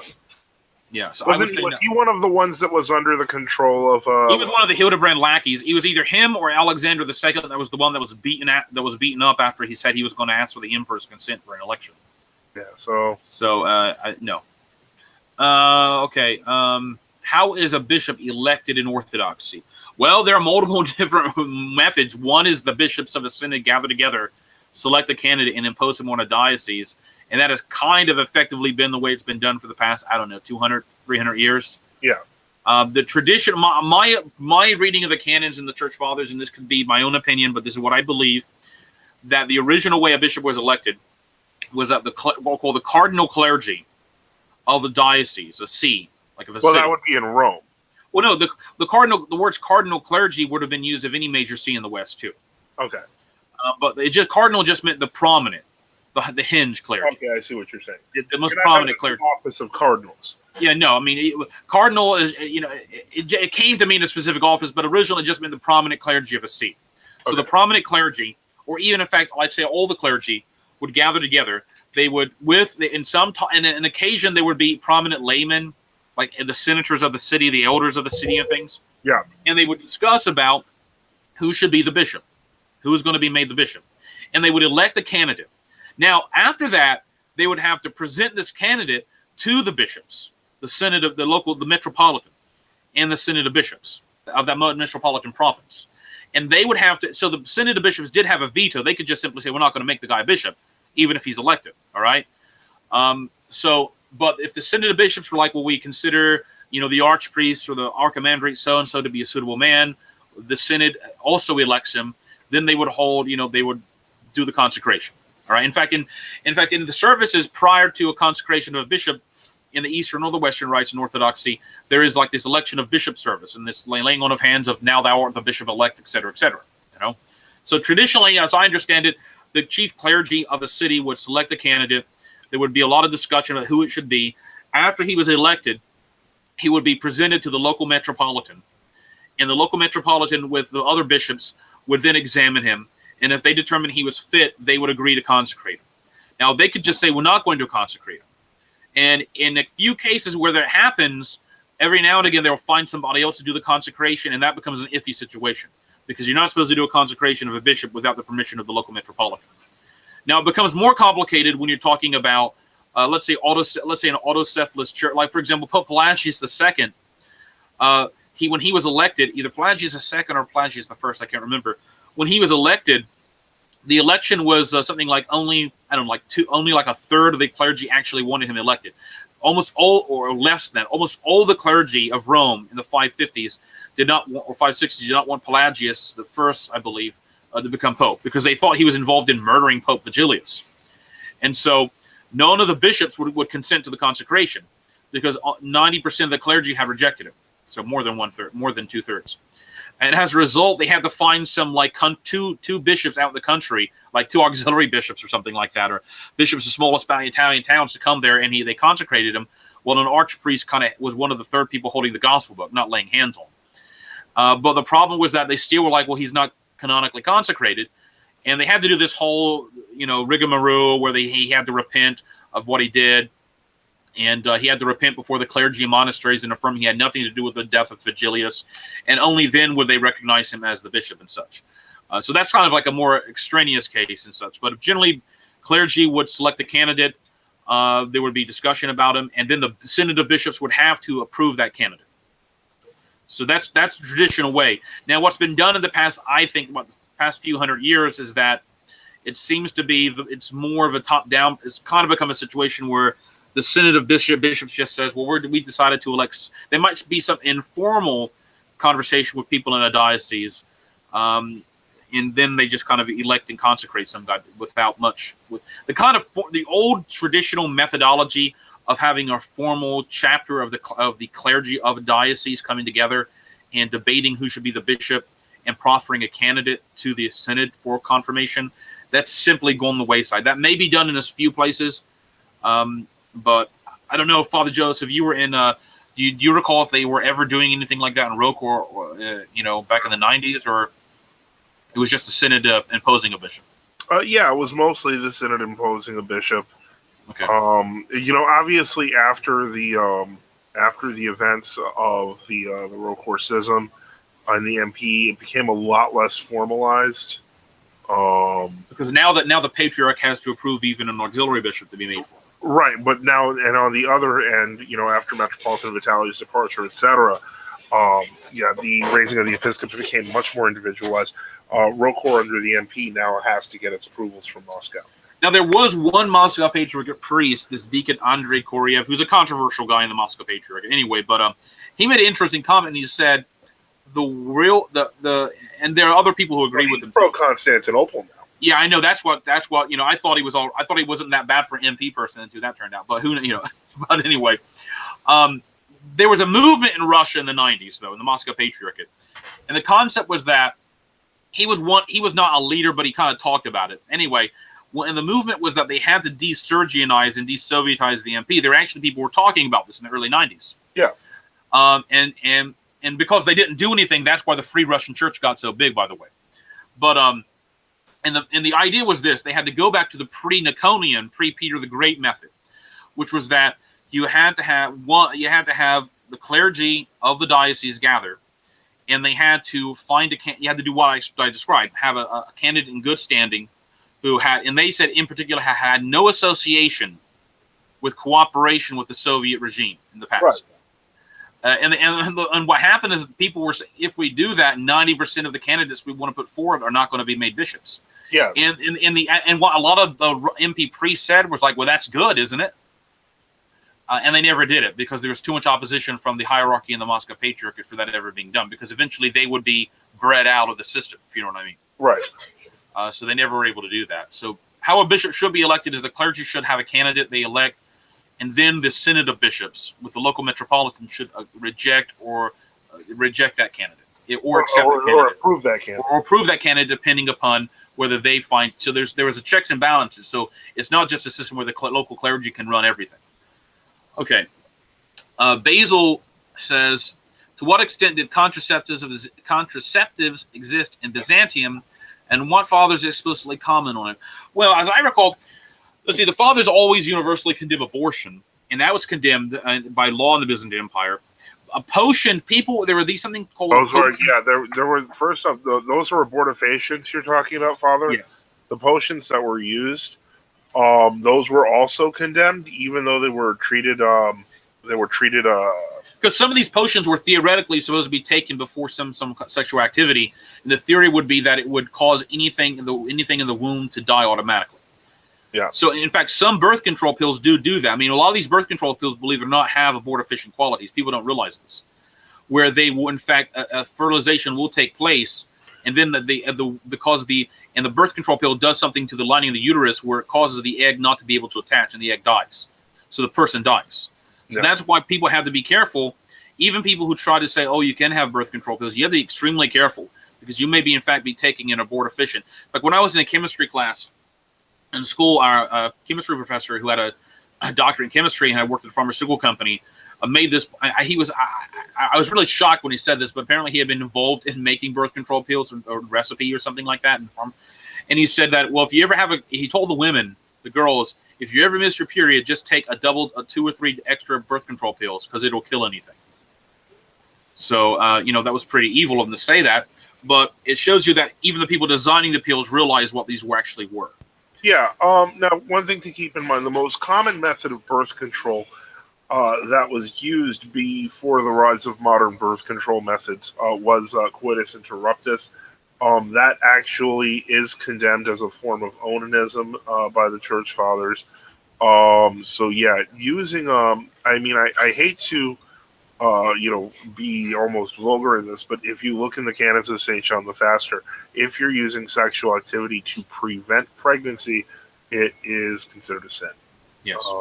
It's really so the traditional view would be that the whole spirit behind the contraceptive is essentially contrary to the meaning of marriage and the family. Yeah. So you should not be doing it. I think that's pretty clear.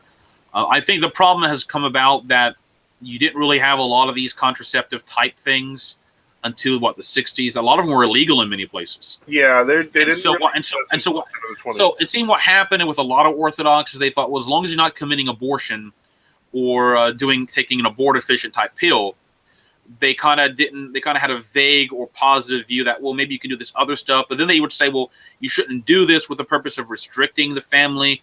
So, but the problem is that the very concept of the contraceptive is to restrict the family.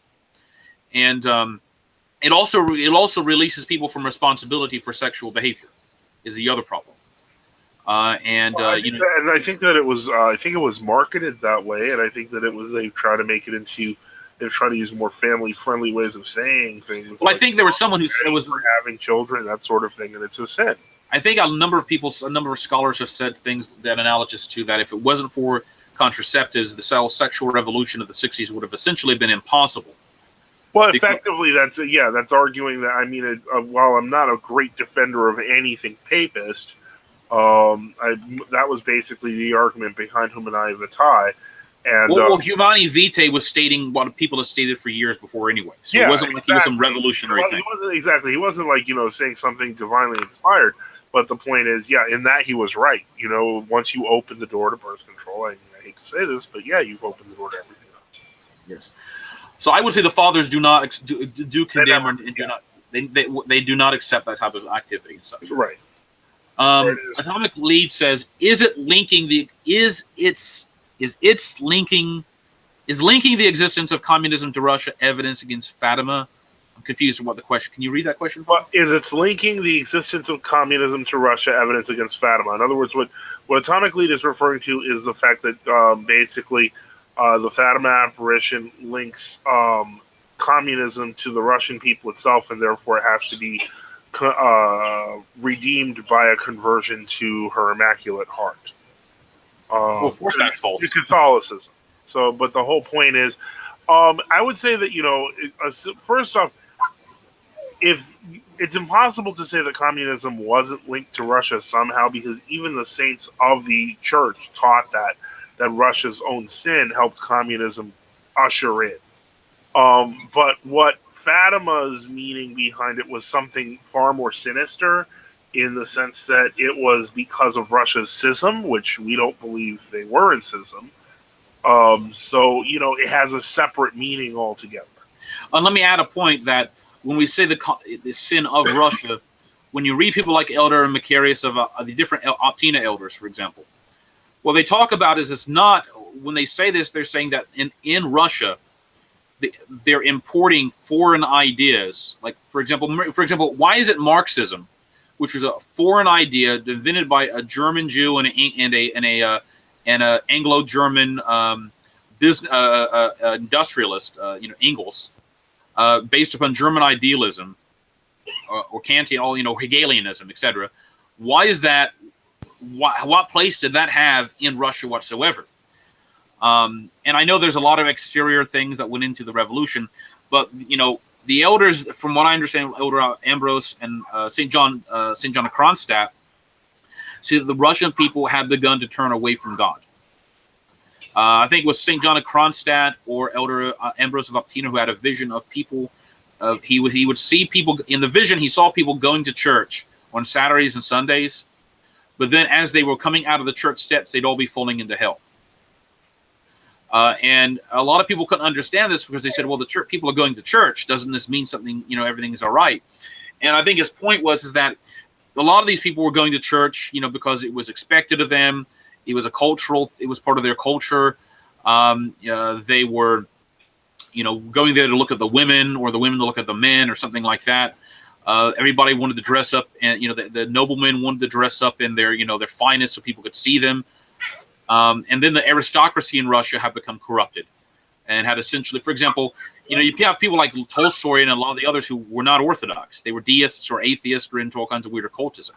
I mean, by the time of the revolution, essentially Saint Tsar Nicholas and his immediate family were probably, and a few other people were probably the only members of the quote-unquote aristocracy that were genuinely Orthodox in their piety. And if you have a system that's so corrupt like that, it can last. But as soon as you begin to introduce things like Marxism, German money, English money to start a revolution, you're going to have a lot of problems. So I just wanted to add that in there. So when we say communism linked to Russia, we're not saying that communism came from Russia inherently. Well, I think that's actually what the Fatima apparition implies. Okay. Well, they without any exactly, and that would be my point. That would be my argument, that they're ignoring the fact that communism in fact comes from Germany. That it does not come from Russia. And anyway, Basil asks, should titular episcopates exist? By titular episcopates, I assume you mean someone who's just a bishop and isn't made to a diocese and such. Well, in the history of the church, you have what's called core bishops. Their modern day equivalent, they're called an auxiliary bishop or a vicar bishop.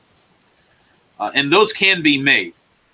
But I think the problem when people say titular episcopate, you meaning just making 7 or 8 or not. Like in the Roman Catholic Church, they will make someone who's bishop of Libertina in North Africa, which hasn't been a see for 1,000 years, and he'll just be some bureaucrat at the Vatican. I don't think that should be acceptable.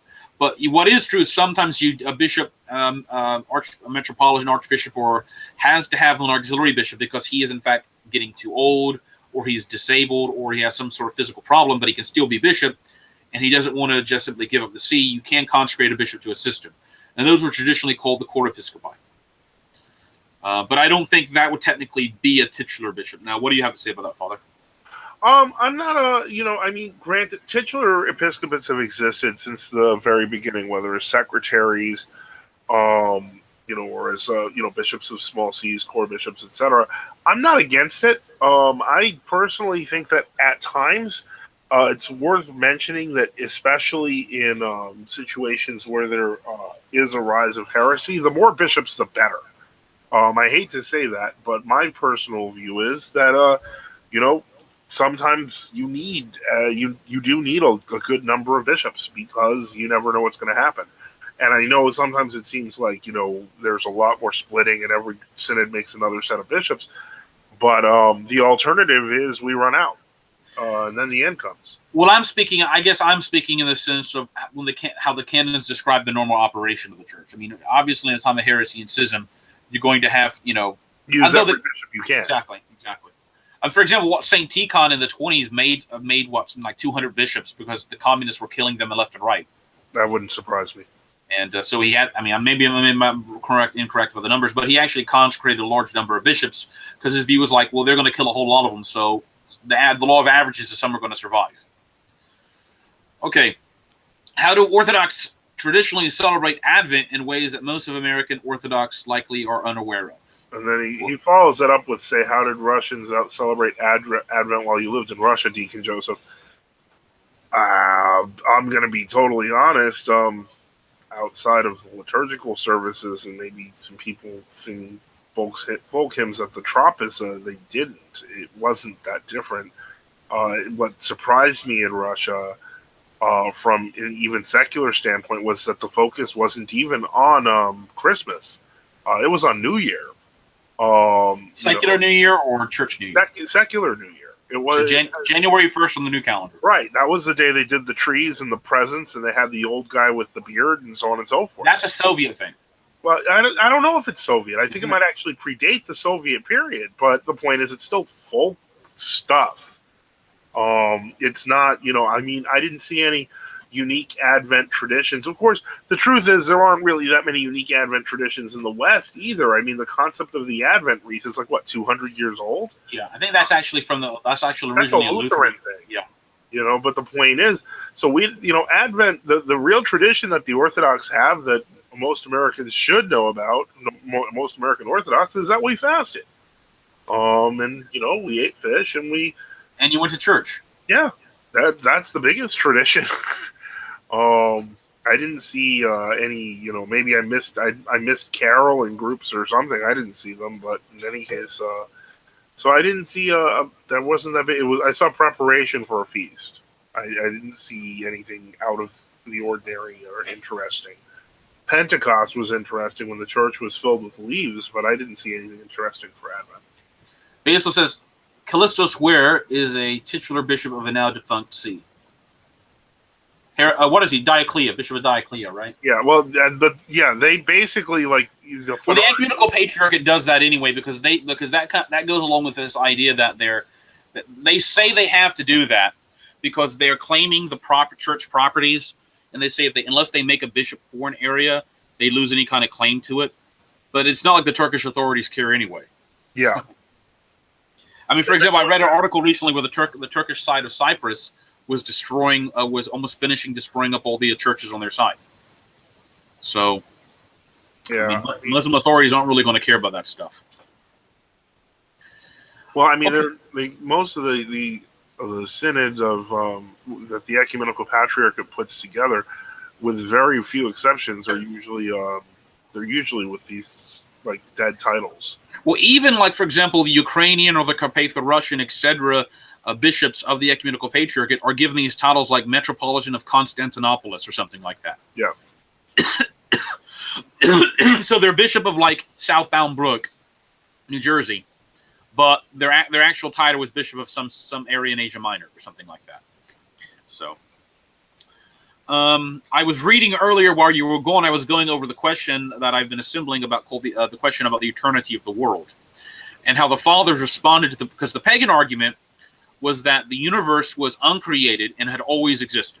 All right, and the patristic response to that, based on the Bible, was that in the beginning God created the heaven and the earth, and as it says in the book of Maccabees, God created all things out of nothing, and the patristic response was just the same. That God made the universe out of nothing, and that if the universe is itself eternal and uncreated, then it must be coeval with God. Then what is the difference between God and the universe at that point? And that was, of course, I think the Origenist problem. That Origen drunk too deep of the well of Platonism, and he took into himself the Platonic view that matter is co-eternal with God. And of course, this is one of the originators, believe it or not, of the Arian heresy. And this doesn't seem evident, but here's what happened. That Origen argued that the Logos is the eternal fashioner of matter. Through the Father, through the Logos in the Spirit, fashions matter eternally. Okay? So what happens, though, in the late 290s, where people began to reject the view of the Origin, people who were these leftover Origenists, most of the people who are reading Origin begin to say, well, this stuff about matter being eternal, that's ridiculous. We don't believe that. Well, they then begin to say, well, if matter isn't eternal, then you don't need an eternal intermediary between God the Father and matter, which Origin had identified as the Logos, which meant what? The Logos no longer had to be uncreated in their view. So that's kind of one of the mechanisms that led to the creation of Arianism, which is a testimony as to why you should be very careful, and you should not assume in pagan and non-Orthodox philosophical views into your system, because you may not see it at the moment, but somewhere down the road something can happen and it can spring a heresy out.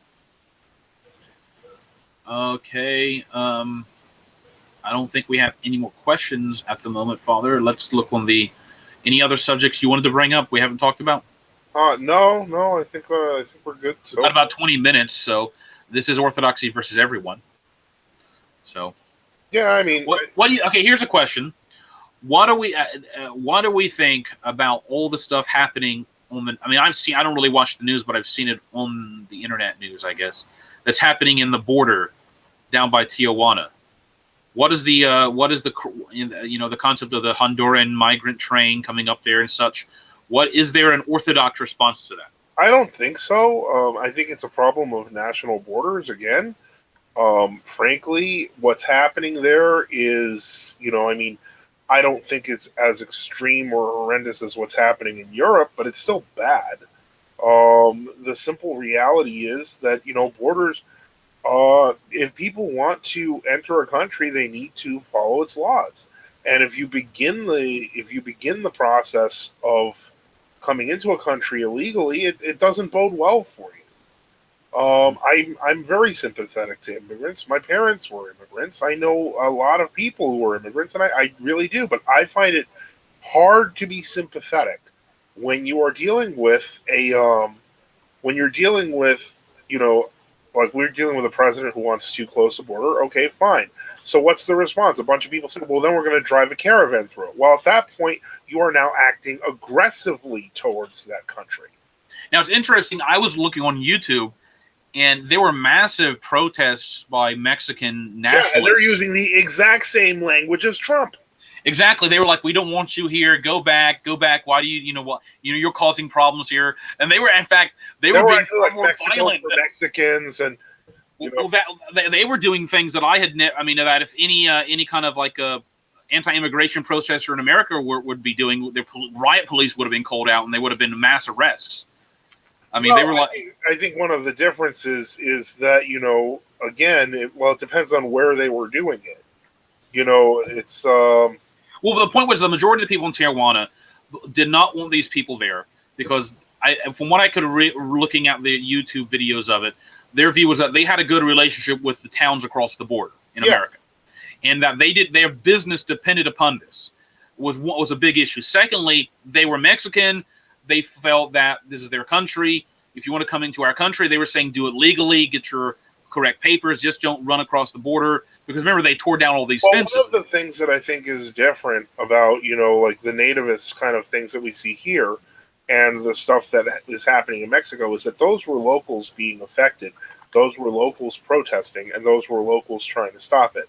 If there are locals trying to stop that stuff, I have no problem with it, and I think the police should protect them. What I don't want is random people from, say, Indiana saying, okay, well, let's go down to the border and beat up some Mexicans. That's not how it's going to work, first off, because they're Hondurans. Second off, because that's just people looking for violence. That's not really trying to stop any immigration or anything like that. I think that's just, there's a difference in mentality. There are people on the border in the U.S. who have complained about it, and they have their own vigilance committees, so on and so forth. I've read news articles about them. And even the local immigration ICE people don't like them because they're much more effective than the government authority. But they will still take care of it. And so the point is, I have no problem with that. I think they should do that. All right, well, that's just a question, too. Now, I should make a correction on the previous video. I made a statement. And in the previous video that was on Tuesday, the Apologetics, Distinct Apologetics one, I had said that I was not sure if the St. Photius Orthodox Theological Seminary, which is run by the GSCK, I was asking, well, I was trying to find out, did they teach the traditional biblical understanding of its inspiration? That is, did they reject biblical criticism? And I said I never got an answer. So I went and I asked a few people what was the position of their seminary there. All right. And I was asked to contact a Father Patapius. And Father Patapius. Now, I did, however, de facto. Look, I did find some other information, and because I haven't gotten the answer yet, but which leads me to believe that I was, in fact, wrong. And I will admit this. And that's great. I'm actually happy I was wrong. Because technically, the St. Photius Orthodox Theological Seminary received some sort of an accreditation from a group called the ABHE. And the ABHE is the Association for Biblical Higher Education, all right? And they generally accredit like kind of Bible college stuff, all right? And to be accredited by them, you have to actually affirm the inspiration of the Old and New Testament and believe in the historicity of the Old and New Testament, all right? So that's actually, I'm just making a positive statement that, if they're accredited by them, unless I hear something else, it would mean that they have to affirm the traditional understanding of inspiration. It is worth noting that the Etna Seminary is a graduate seminary. Yes. It requires you to have at least a BA, if I remember correctly, before you can even apply. Yes. Anyway, I'm just making that correction. I'm just saying that that's what it looks like, and that's actually good. If there's a true Orthodox seminary that's teaching correctly the historicity of the Old Testament, which you should expect them all to teach, wonderful.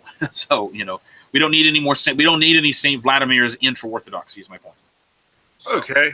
We got a new question here. Is Michael Welton's Two Paths worth reading? Well, I would answer it like this. Michael Welton, if you're new to Orthodox reading, is like reading Father Vladimir Light. And what I mean by that is, if you can get access to the Papacy by Abbot Gute, Father Vladimir, I would suggest reading that first, and then reading Two Paths, because what you'll find is if you read the Papacy and then read Two Paths, the Two Paths kind of looks like the Cliff Notes version of the Papacy with a lot fewer notes. If you've ever used Cliff Notes before as a substitute for actually reading, you know what a poor substitute it can be. But it's not bad, if it's better than nothing is my point. But if you have a choice, read the Papacy by Abbot Gute. Much better, much longer, but worth it. Yep, I agree. And in fact, I think if anything, if they're going to write a new book, my theory is you could probably write an improved version of the Gite book, because we have so much access to so much more information that even Abbot Gite, Father Vladimir, did not have in the 1860s. Yeah.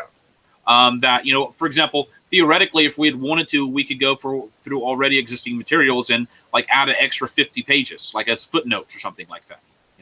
So let's look. I'm going to look at the very top to see if there's any questions I missed. Someone. Go ahead.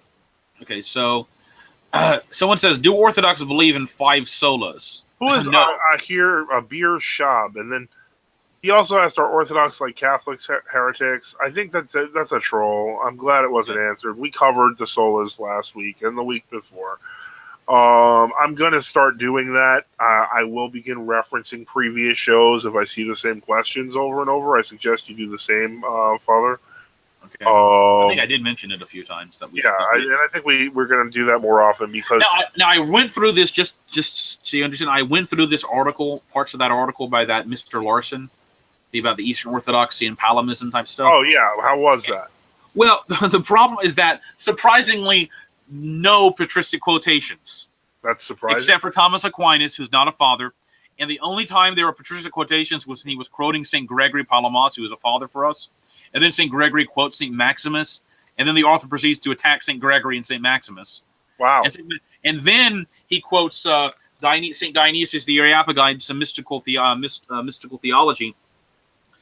And he began to attack that, without realizing that Thomas Aquinas accepted Dionysius the Areopagite as an authority. Now, he misinterpreted him, obviously, but technically the Roman Catholics accepted as authoritative Dionysius the Areopagite until like 1480. All right. That was based. So the guy who wrote this apparently didn't even have any understanding of how even Aquinas addressed some of these questions. Yeah. He was just a bunch of Aquinas quotes and then some Aristotelian quotes. And I could not see anything in it that could be taken seriously. If you're not going to quote and address, I was expecting maybe he would have quote maybe some St. Augustine or something like that, but he didn't even do that. Because the problem is that St. Augustine would probably be considered too Neoplatonic, quote unquote, for those types of people. So, Basil writes, "Do either of you plan to write any books?" Well, that's we've actually worked on lots of books. I mean, I've written at least 3 books. What was the one you run book about this about? I wrote Spain? the Lux Veritatis, which was our history of our synod. I wrote the book Between Madness and Death. What was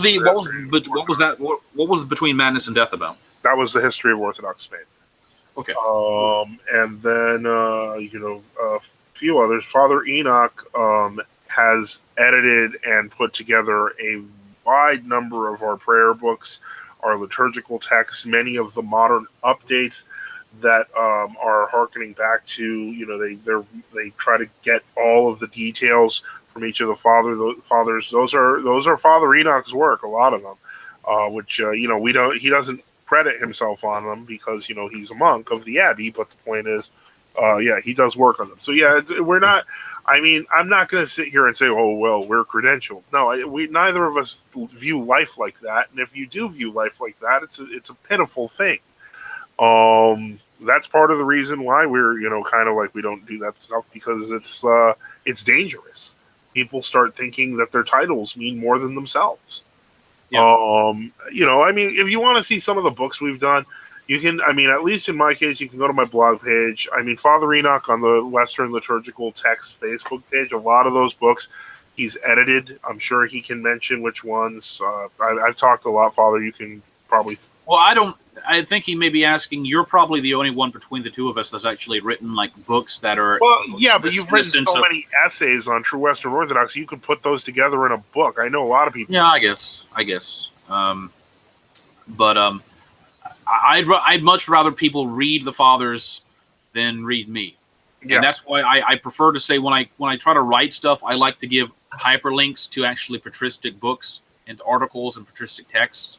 So you can say, this is what the Father says. So when people argue against me, it's not me they're arguing against. It's St. Maximus or St. Augustine or St. Basil or St. John Chrysostom. Well, it's funny. Well, Basil writes, I asked because I hope you write something on papism someday. We're done. I'm sorry. Huh? Go ahead. Well, we've done those. We've done stuff on papism, but more importantly, a lot of people have. I mean, if somebody were just to read Gete over Beck, I guess we could throw in Denny in there. Half of their problems in terms of dealing with the papacy wouldn't exist. There would not be any real arguments. But if you delve back into those fathers that they're citing, then there's really no arguments to put forth. Really? Do not anachronistically read Ultramontanism into even early papal statements before the schism. In a sense, I think part of the problem is that there are a lot of books. There are a lot of Orthodox apologetics books that aren't very good. And the point is, it's not mostly because the people writing them don't have a background in apologetics, which means they have to actually defend the faith. And the point is, I think we're kind of moving with the media. I mean, we started with the Facebook page. We have enough posts. We could write a book just off of the Facebook pages if we wanted to. Yes. But you know what the greatest boon for Orthodox apologetics though has been Pope Francis. Oh yeah, no, definitely. He exemplifies what we've said is going to happen to the papacy. Pope Francis is the gift to Orthodoxy that keeps on giving. Okay. Let's see here. Atomic Lead says that Larson, the guy who wrote the article, does in another article actually say Aquinas had to correct Augustine's Neoplatonic tendencies and considers Dionysius an impostor hilariously enough. Well, here again, Aquinas is having to correct St. Augustine, and then is he addressing the fact that Aquinas considers Dionysius authoritative? No. I mean, there's one place there. But he says he considers Dionysius an imposter. Well, no, Aquinas doesn't. That's not true. Well, maybe Larson. Larson considers him. Let me look at that up. So, like, it sounds like Aquinas basically, like, Larson is holding Aquinas as ultimate authority until Larson is a bigger authority. Yeah. Oh, no. I did. Okay, Basil wrote, to be more precise, I said that because you mentioned that an updated Gate should be written with recent info that makes the already strong case stronger. Yeah, but that'd mostly just be footnotes, Basil. We could totally just strengthen it off the footnotes.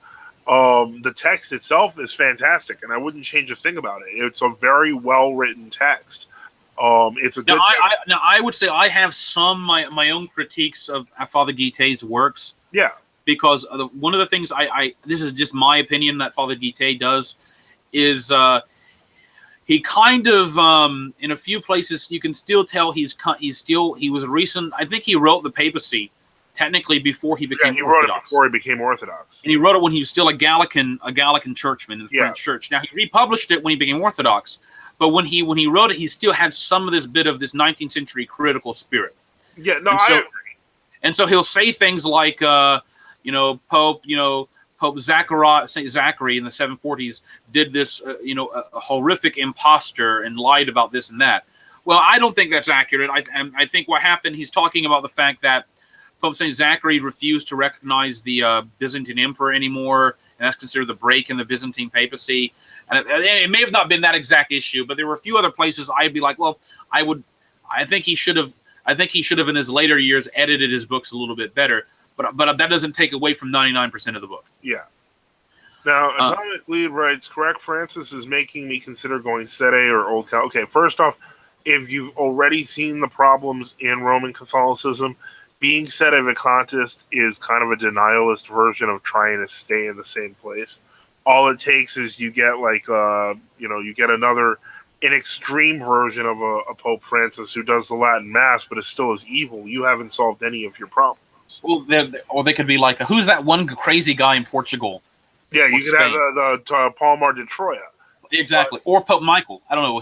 Exactly. But the point I'm trying to make is, and that doesn't help you. Being an old Calendarist or being an Orthodox Christian means putting the faith first, above all offices and above all men, and searching out bishops who teach the truth, which for us are the true Orthodox, the old Calendarists.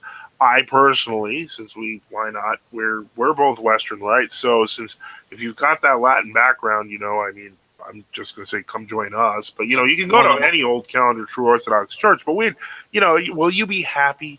That's the real question. Really? Are you asking that?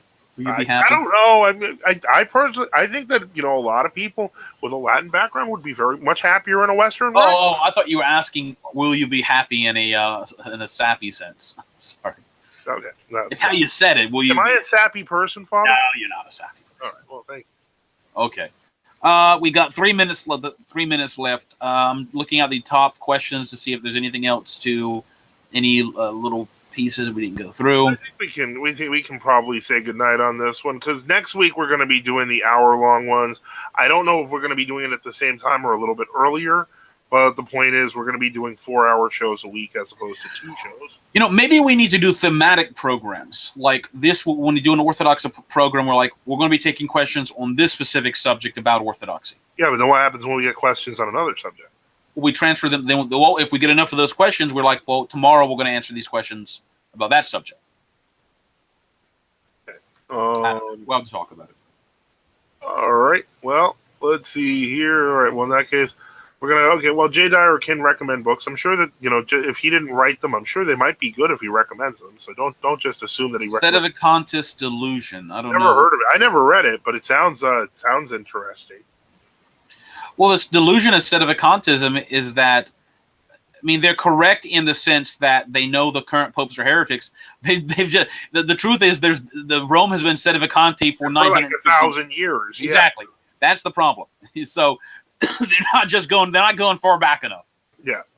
They got other, and they're trying to essentially recapitulate 1950s Roman Catholicism, right. They're without having to claim there's a pope. Or really, there's a pope in theory, but there's really no pope. Yeah, it's it's the implication is that 1920 is the apex of the church, which it's not.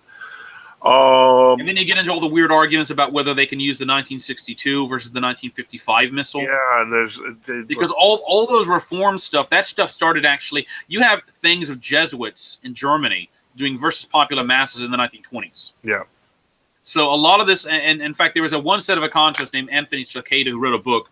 Oh, he brought up the very good point, and he was the first one to do this. That what happened, all this modernism actually in the Roman Catholic Church became part of it in the late 19th century when they condemned modernism. All the modernists left the fields of dogmatic theology and went into liturgical studies because they thought that was safe. But that's so. Anyway, I mean, it goes deeper than that, I think, ultimately, because it goes back to their separation from the church. Well, again, to follow up, I guess it says, thematic programs would be great. That's good. He's a gatekeeper for World Orthodoxy, from what I can tell. I would say about 80% of stuff that World Orthodox talk about, if they're actually talking about the faith and not talking about ecumenism, is usually not bad.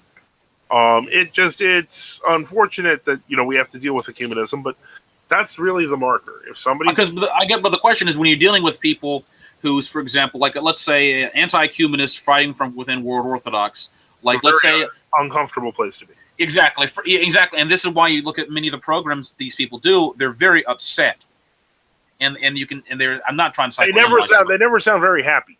Exactly, because they realize they're surrounded by people who don't believe like they believe. Right. Now, you can find some people, for example, like Father Peter here, he teaches at Jordanville, so he essentially can. And now, remember, Father Peter had to leave Greece because he was going to get deposed unless he left Greece. Really, I didn't know that. Well, he wasn't going to get. He did not want to continue to commemorate Bartholomew, so he left Thessalonica because I think he honestly wanted to avoid the fate that befell Father Theodore Zesis. All right. I thought that's that. I thought he was just making a career move, to be honest. I don't know. I think it was much more than that. I think it was probably both, because one, he gets to move to Jordanville, and he doesn't have to commemorate the ecumenical patriarch. All right. Well, yeah, but you still have to deal with Moscow. But the point is, I understand. Oh no, I'd make the same move in his shoes. Yeah, and I'm not attacking Father Peter because he's done He's a really good guy. He's a good priest, and he's a serious guy. Yeah, I mean, in fact, he's one of the only type of World Orthodox fighting from within priests that actually can see we make the old calendar is so-called true Orthodox. He's in Arizona now? Oh, he's in Arizona? Oh, what is he now at the St. Anthony's Monastery now? I thought he was at a monastery. He's married. No, I thought he was teaching at Jordanville, but he's now attached to the monastery. No, he's got he's starting a classical academy there. That's what it is. Oh, okay. Well, that's good. That's better. A lot of those don't. I remember when they tried to do Rose Hill, but in any case, what happened to Rose Hill though? That collapsed after like 2.5 years. But they didn't have enough people paying. Yeah, it wasn't enough people, so it fell apart. But in any case, the point is that it's. My only point was that Father Peter, I've actually engaged with him. Yeah, and he'll actually say, "Look, you make a lot of good points," and he'll go to the point of saying stuff like, "Well, I can't condemn you, but I just wouldn't do that." You know what I mean? I'm not defending that, but he at least realized. There a lot of the fighting from within people are kind of gradually recapitulating the old Synod and Resistance Cyprianite view. Well, really, what it comes down to is, are the hierarchs preaching heresy or not, and what do you do? And the point is that, according to Canon 15 of the First Second Council, if they're preaching heresy, you have to flee to true bishops. Now, a lot of people say, but have they gone that far? And, I think they have, but other people may disagree. I'm sure Father Peter disagrees. And the point is that, if they haven't gone that far, then no, you have absolutely no reason to leave whatsoever. So it's very extreme. But look what happened to Father Theodore Zesis, most prominent new calendar theologian in Greece. And he gets, deposed. Well, but this was all recent. So, there's still hope for them that there's going to be some sort of reversal, or they're going to try to stop him or something. The problem is that northern Greece in the new calendar is under the ecumenical faith. Now, this is something interesting. I hate to go on longer, but, technically the new calendar Church of Greece cannot even. Yes, and technically they when they were granted autocephaly, there's apparently all these retractions that have happened over the past 80 years. For example, the New Calendar Church of Greece can no longer unilaterally declare canonizations. They have to have the approval of the ecumenical patriarchate now. All right. No. Pardon me. Oh no, I know. And now there was some issue. Do you remember when the Patriarch of Jerusalem, the pseudo patriarch, now visited Phanar a few months ago, and he's like, "We're hoping to get get Holy Chrism consecrated from you." So now the Fannar is having this idea of sending Chrism to all the other patriarchates. Yep. So that they've been doing that to the Czech ones, to the Romanian, and all the other people. Now you're right; it is confusing, like the days of Arius. But I think people need to be very careful, and I hate to go over time here about when we make the Arian comparison, which is that you you had the official church, which was Arian. All right, from the 330s, essentially after St. Athanasius and St. Eustathius were kicked out, to about 381. But people like St. Basil the Great, St. Meletius of Antioch, St. Athanasius, pardon me? John Chrysostom. Well, yeah, he was before. He would have been in the I guess he would have been in the 370s. So yeah. Well, the point is that this is actually referred to as the golden age of the church. Yeah, but I'm saying these people were not part of the official church, or if they were, they left it until it came back to Orthodoxy. All right. So, I mean, for example, St. Meletius was a bishop of the official church, but it got to the point where he was like, this is impossible. We can't really do anything here. And he basically said, I'm not in communion with these people anymore. All right.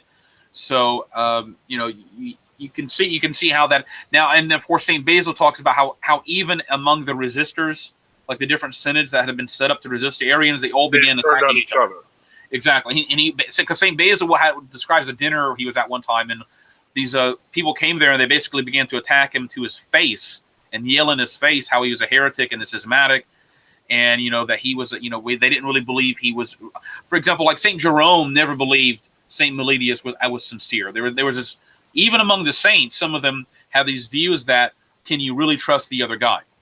And that seems crazy to us now. But if you're living in the time where like the official church is Arian. It literally doesn't seem crazy to me 20 years ago. That's exactly. Well, yeah. Even today, I don't think it seems crazy. I mean, you can have all kinds of even agent type people that get into true orthodoxy. I believe that can happen. For the past 2 decades, we've seen stuff. Yeah, and they do all kinds of chaos. The real shock for most of these people is that this is something that's happened before. Yeah, exactly. This has been a continuous thing. Now, that what they can't do in true orthodoxy, I think, is completely destroy it, because I think it is true orthodoxy.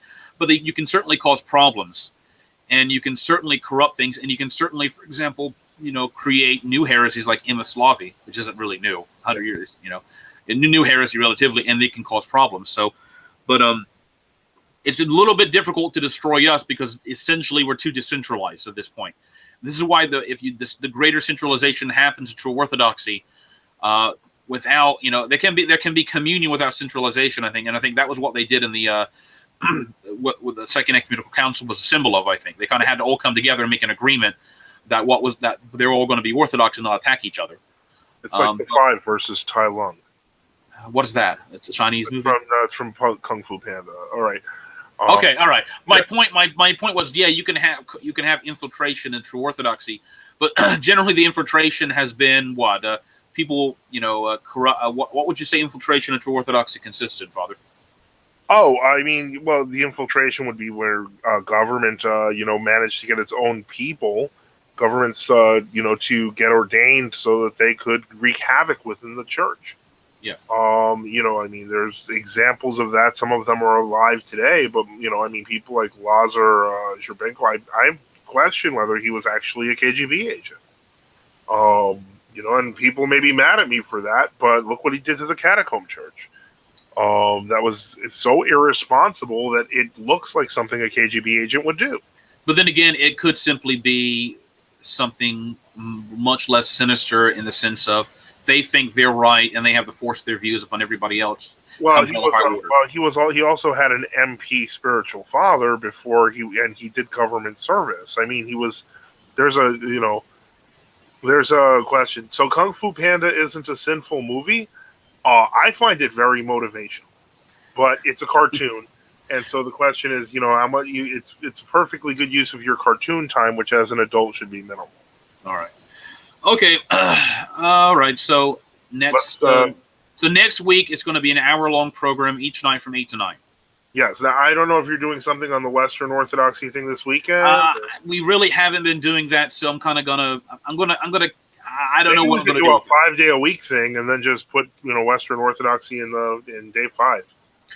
Yeah, I don't know. Is it possible? I mean, are you going to do it with me? I can try if it's going to be an hour. Yeah, we can do our hour-long program. Okay, all right. Well, so Also, yeah, I would recommend good Orthodox films, Kung Fu Panda and Andrei Rublev. Also, the Ostrov, great movie. Watch that one. Was that the one about the monk who? Yeah, the island. Yeah. Okay. Yeah. All right. So in that case, let's say goodnight for this episode. We've gone way over time. And Father Benedicite. All right, Benedicite. Have a good night, all.